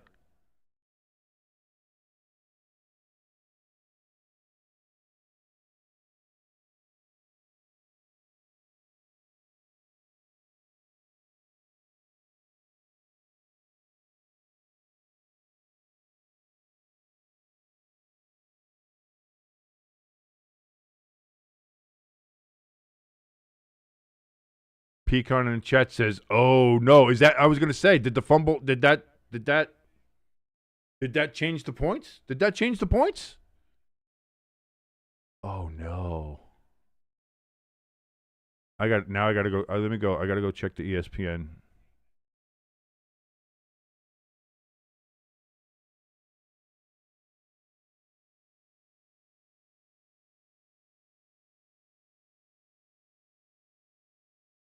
Oh my God! There goes, and he slides down. DeMercado, and he stays in bounds. Clock runs 4:15.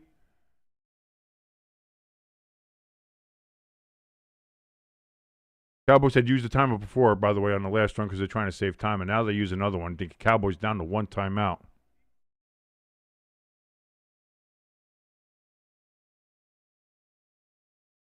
Irish Panic in the chat says, that fumble put me back up by over 11. I'm going against CeeDee Lamb and Williams. Oh.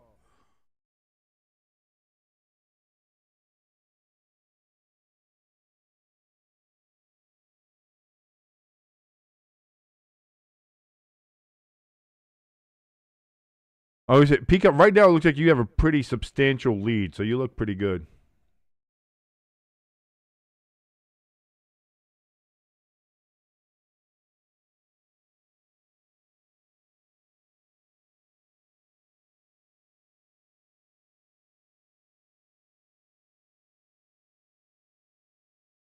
Yeah, you're still good. You're good, Pecan. Your guys are good.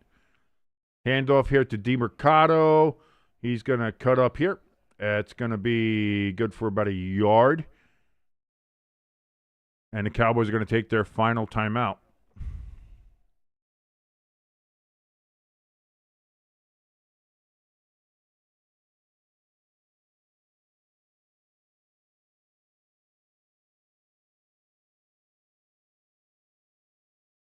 I Pepper Jack. How are people shitting on... What are people saying about Rook Coffee?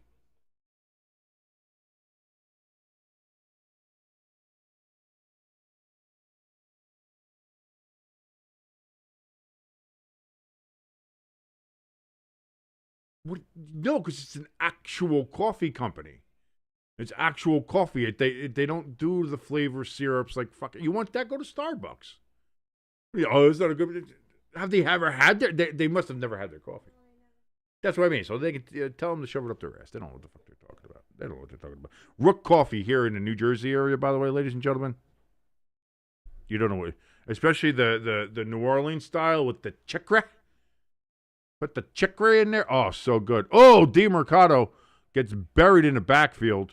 And another injured Cowboy down. Jadeveon Clowney. But that just might be to try to stop the clock. But it's not going to work. Clock is still running. It's going to be 3rd and 12 after that loss, all the way back at the Dallas 40-yard line. Pecan won IFL football trivia. Congratulations, Pecan. Oh, yes. ELS wants to tell you, Pepper Jack, that the holiday creamy vanilla Coca-Cola has arrived, and you must taste it.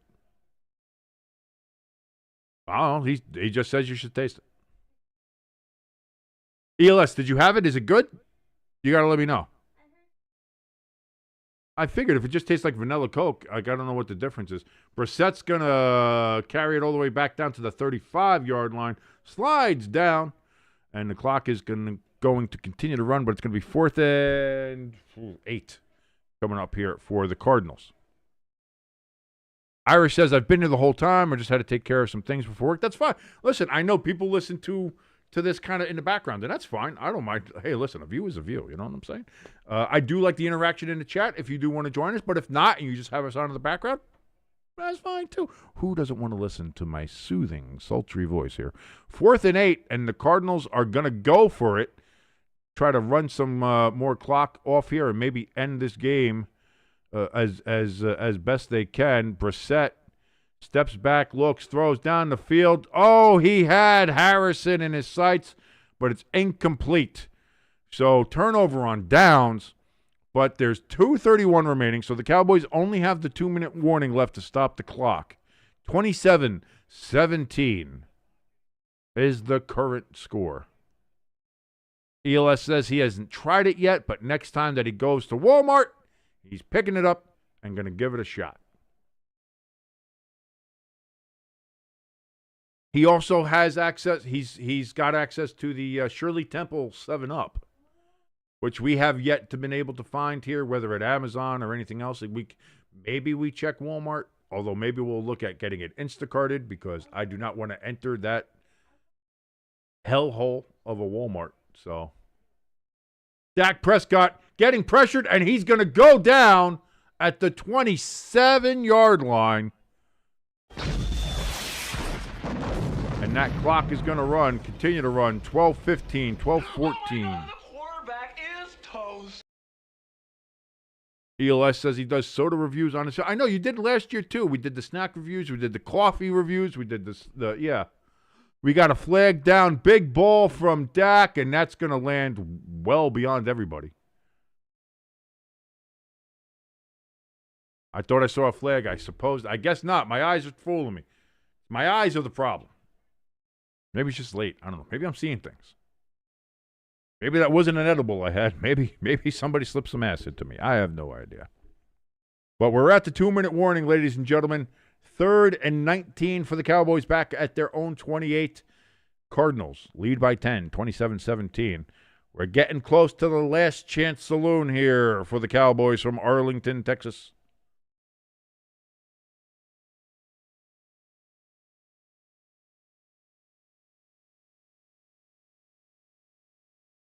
Keep on checking Twitter to see if we've got any breaking news. No trade news yet, no anything like that.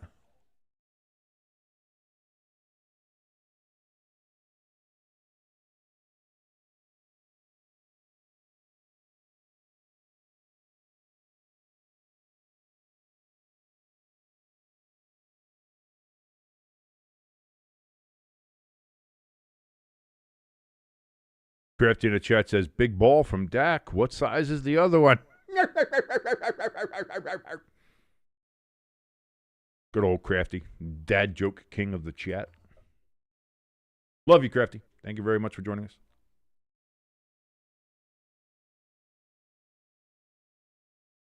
Irish in the chat saying, am I going to hold on to my 11.62 point lead? I don't know. We're going to have to see. ELS wondering if I'm going to do a trade deadline stream for the final hour or two. It depends. Do you have split tomorrow, or is tomorrow your meeting day? Then if it's at 4, if it ends at 4, then I might be able to do the stream for the last 2 hours or so, and we can just sit and bullshit on here, ELS. So we could do that. So that might be something that we do. I can do, and then while we're doing that, I can do the countdown as well. So we can do all that.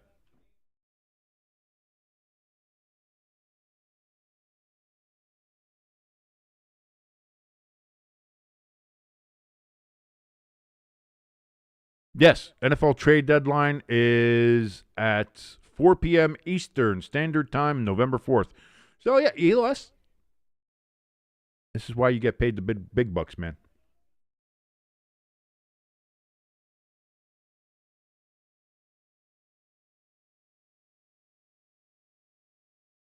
Dak is going to get sacked again. Back at the 18-yard line on third down, and now it's 4th and forever. Oh my God, the quarterback is toast. Champion in chat says, "Go Cards." Great night for me. He says, "Wildcats beat Florida, and now my Cards are gonna get the win. My Cards should be 6-2 by checking everything. Yes, they should. They should be. So here we go. 4th and 28. Dak is just going to throw it up there, and it is intercepted at the 40, and that's going to do it. The Cardinals are going to seal this up with a couple of kneel downs, and that will be that. Irish says one more play. There's 119. It's got to be at least 2 more. They'll do 1 kneel down. And then it'll be just right there. So yeah, because it's just about 80 seconds. It's right now 79 seconds left. So they got to kill 2 40-second play clocks, and they'll be able to do that. And then that will be the game. The Cardinals go into Dallas with Jacoby Brissett and get the victory over the Dallas Cowboys. My goodness. I told everybody, I said I'm picking the Cardinals if they're starting Jacoby Brissett. They started Jacoby Brissett, and the Cardinals get the victory. Crafty in the chat goes,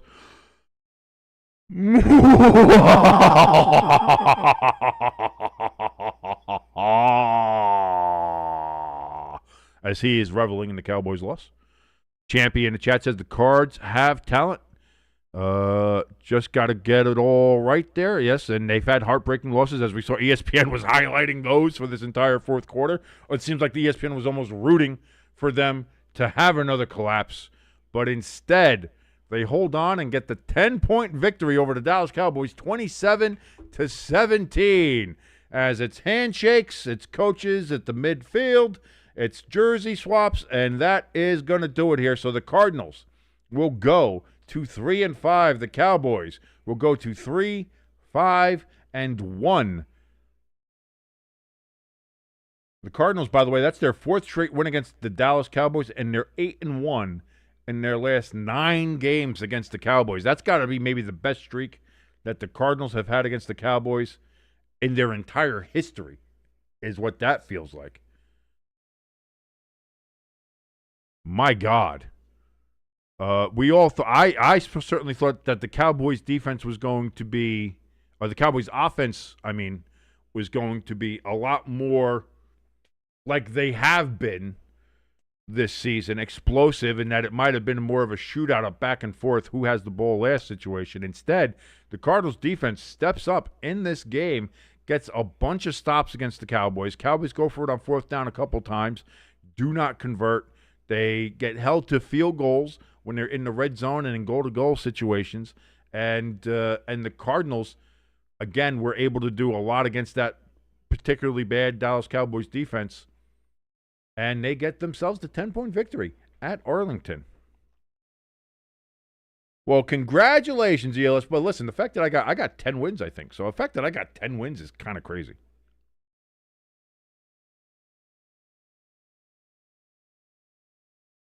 And that's the other thing, too, Crafty. Yeah, it's a 10-point win. It's 27-17, but only 10 points came from the Cowboys' offense. That high-flying, prolific offense. Maybe the best offense in the NFL, and that's not a joke. Their offense has been fantastic. It's the defense that's bad. That Cowboys offense only got 10 points. 1 touchdown and 1 field goal. That's it. The other 7 points came on a pump block that was recovered in the end zone. That is crazy to think about. Now, again, on certain aspects, it's close. Cardinals had 340 yards. Cowboys had 333. What really killed the Cowboys is those 3 turnovers. Well, 2 turnovers. The last one was just a Hail Mary heave. So that is what it is. But those 2 fumbles by Dallas absolutely killed them. Again, penalties. Cowboys had, 6 for 55 yards. Cardinals only had 2 for 10. Cowboys 0 for 3 on 4th down, as we mentioned.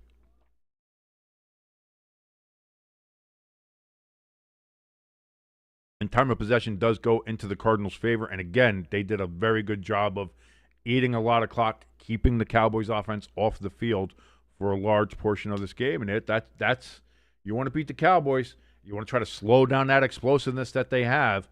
That is a way to do that. Long, grinding drives that end in touchdowns. That's what's going to happen. Irish in the chat says, I'm now 7-2 in my $50 league. Just beat the team right below me. All right, man. Congratulations on that one. Champy says, Jacoby Brissett is only 32 years old, and he can start in this league and be successful. I would say, listen, based on these last couple games, the games against the Colts, games against the Packers there, those, and now look at this one. If I'm the Cardinals, Champy, just between you and me, if I'm the Cardinals, I start Jacoby Brissett the rest of the season. And I tell Kyler Murray to sit down, relax, play some Call of Duty. You want to get traded? You want to go somewhere else? That's fine. We got a couple hours to see if we do that. Maybe they'll do that. Maybe they'll trade away Kyler Murray. Somebody needs a quarterback out there. Maybe somebody will get him. But if I'm the Cardinals, I start chopping him. See what you can get something for him. Maybe get a couple draft picks, something of that nature, so you can start adding more pieces next year. Or you can, again, use those draft picks at a later date for next season to see if you can do something. But the way Jacoby Brissett has played in these last couple games here for the Cardinals, this team looks so good, so efficient. The offense runs so much smoother and so much better with Jacoby Brissett under center. He just does. Now, here's the thing with the Cardinals is like they're unfortunately they're in the NFC West. And so right now between the Seahawks, who are arguably maybe the best team in the NFL right now, the Rams and the 49ers, a slow start, unfortunately, and those couple of heartbreaking losses for the Cardinals kind of puts them in a bad spot, and it doesn't look like they're going to be able to make the playoffs and kind of get back into that race, unfortunately. But that doesn't mean that you can't just go out there, build with Jacoby, build on this, see what you got, and then see. Maybe you go ahead and, you trade him. You get a couple draft picks for Murray. You build from there. Maybe you get a quarterback in the draft. Maybe you look, again, maybe you use those picks to trade up into the draft and get somebody else that you want. Or you get other pieces, offensive linemen, defensive linemen, start building in the trenches. Anything like that. But I have to say, and I said this before in one of the last Cardinal games that I watched, I was like, I think the Kyler Murray project should be over. It should be over because they are just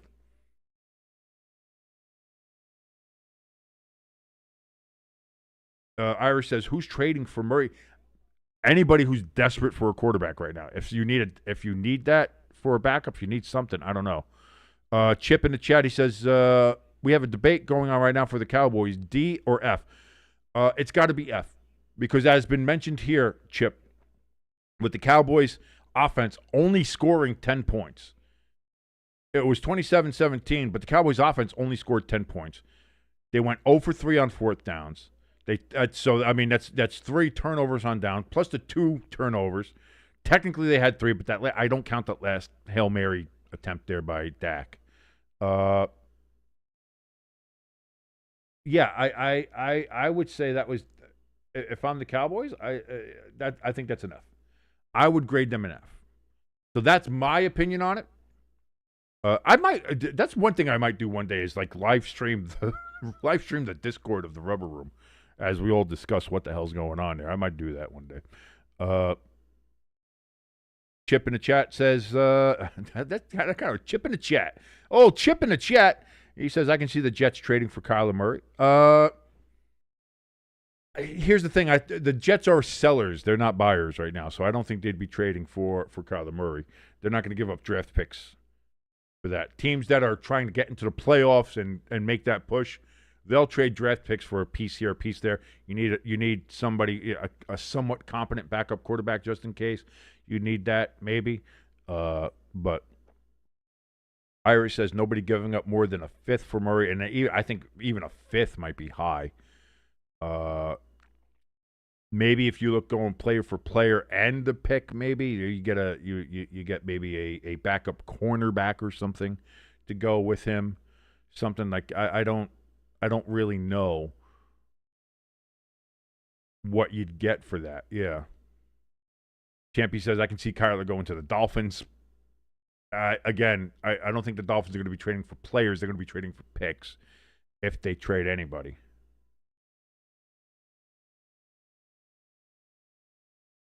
Chip says, did they do better than the Colts or the Packers? How do you have the Colts in F tier? Like, granted, I understand they played their worst game of the season, but they were still only 7 points down with a chance to tie the game at the end of the game. So even for a team that has played their worst game to still be in the game at the end of the game, I'd put them in D tier. Again, no higher, but I'd put them like bottom of D tier. I wouldn't put the Colts in F tier. They played a horrible game and still were in it. I wouldn't be able to put the Colts in F tier. But I definitely think the Cowboys are F tier team. Tips is because they sucked against the Steelers. Again, they did suck. They played their worst game. Daniel Jones played his worst game. Jonathan Taylor played his worst game. And they were still in it at the end. So I don't know. Does that say more about the Colts or does that say more about the Steelers? So if you're going to put the Colts in F because of that, then the Steelers have to be at highest C.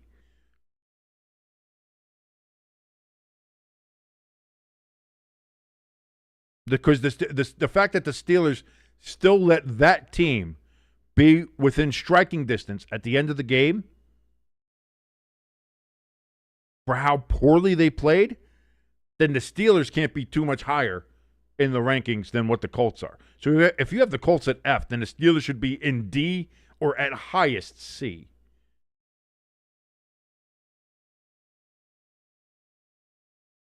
That's crazy. I think that's a wild take. I think that's an absolutely wild take.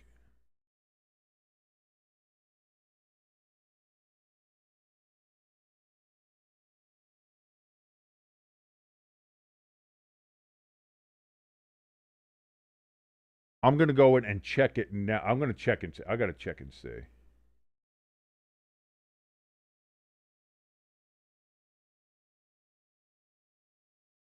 I'm not going to put my camera on. I'm not going to put my mic on in there, but I just want to see what's going on here.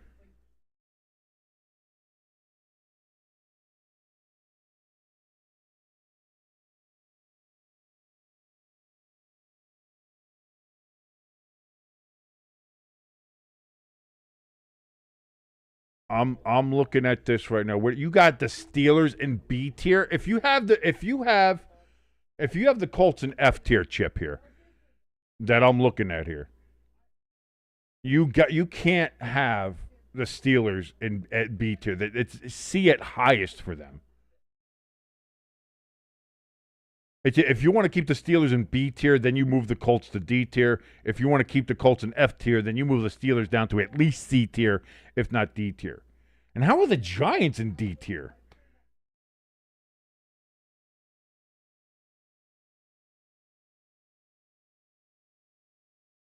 I don't know about that. Anyway, that's my argument on here. I'm about to go into a Discord and yell at other people.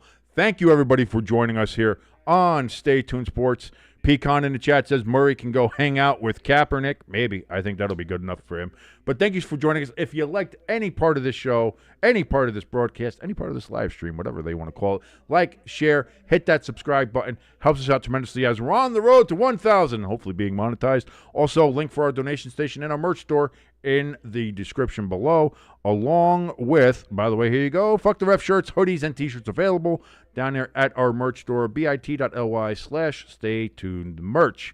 Until, actually, tomorrow, which we will be doing now, a great idea from ELS to do the trade deadline show there for the last 2 hours of the deadline. So starting at 2 p.m. Eastern Standard Time, we'll be on here just bullshitting, just talking, and seeing what news comes across the wire, talking about maybe some trades that have happened, maybe trades that are rumored to happen, and we'll see how that all breaks down. But until then, my name is King. This has been Stay Tuned Sports. Thank you for joining us, and I'll see you tomorrow, everybody.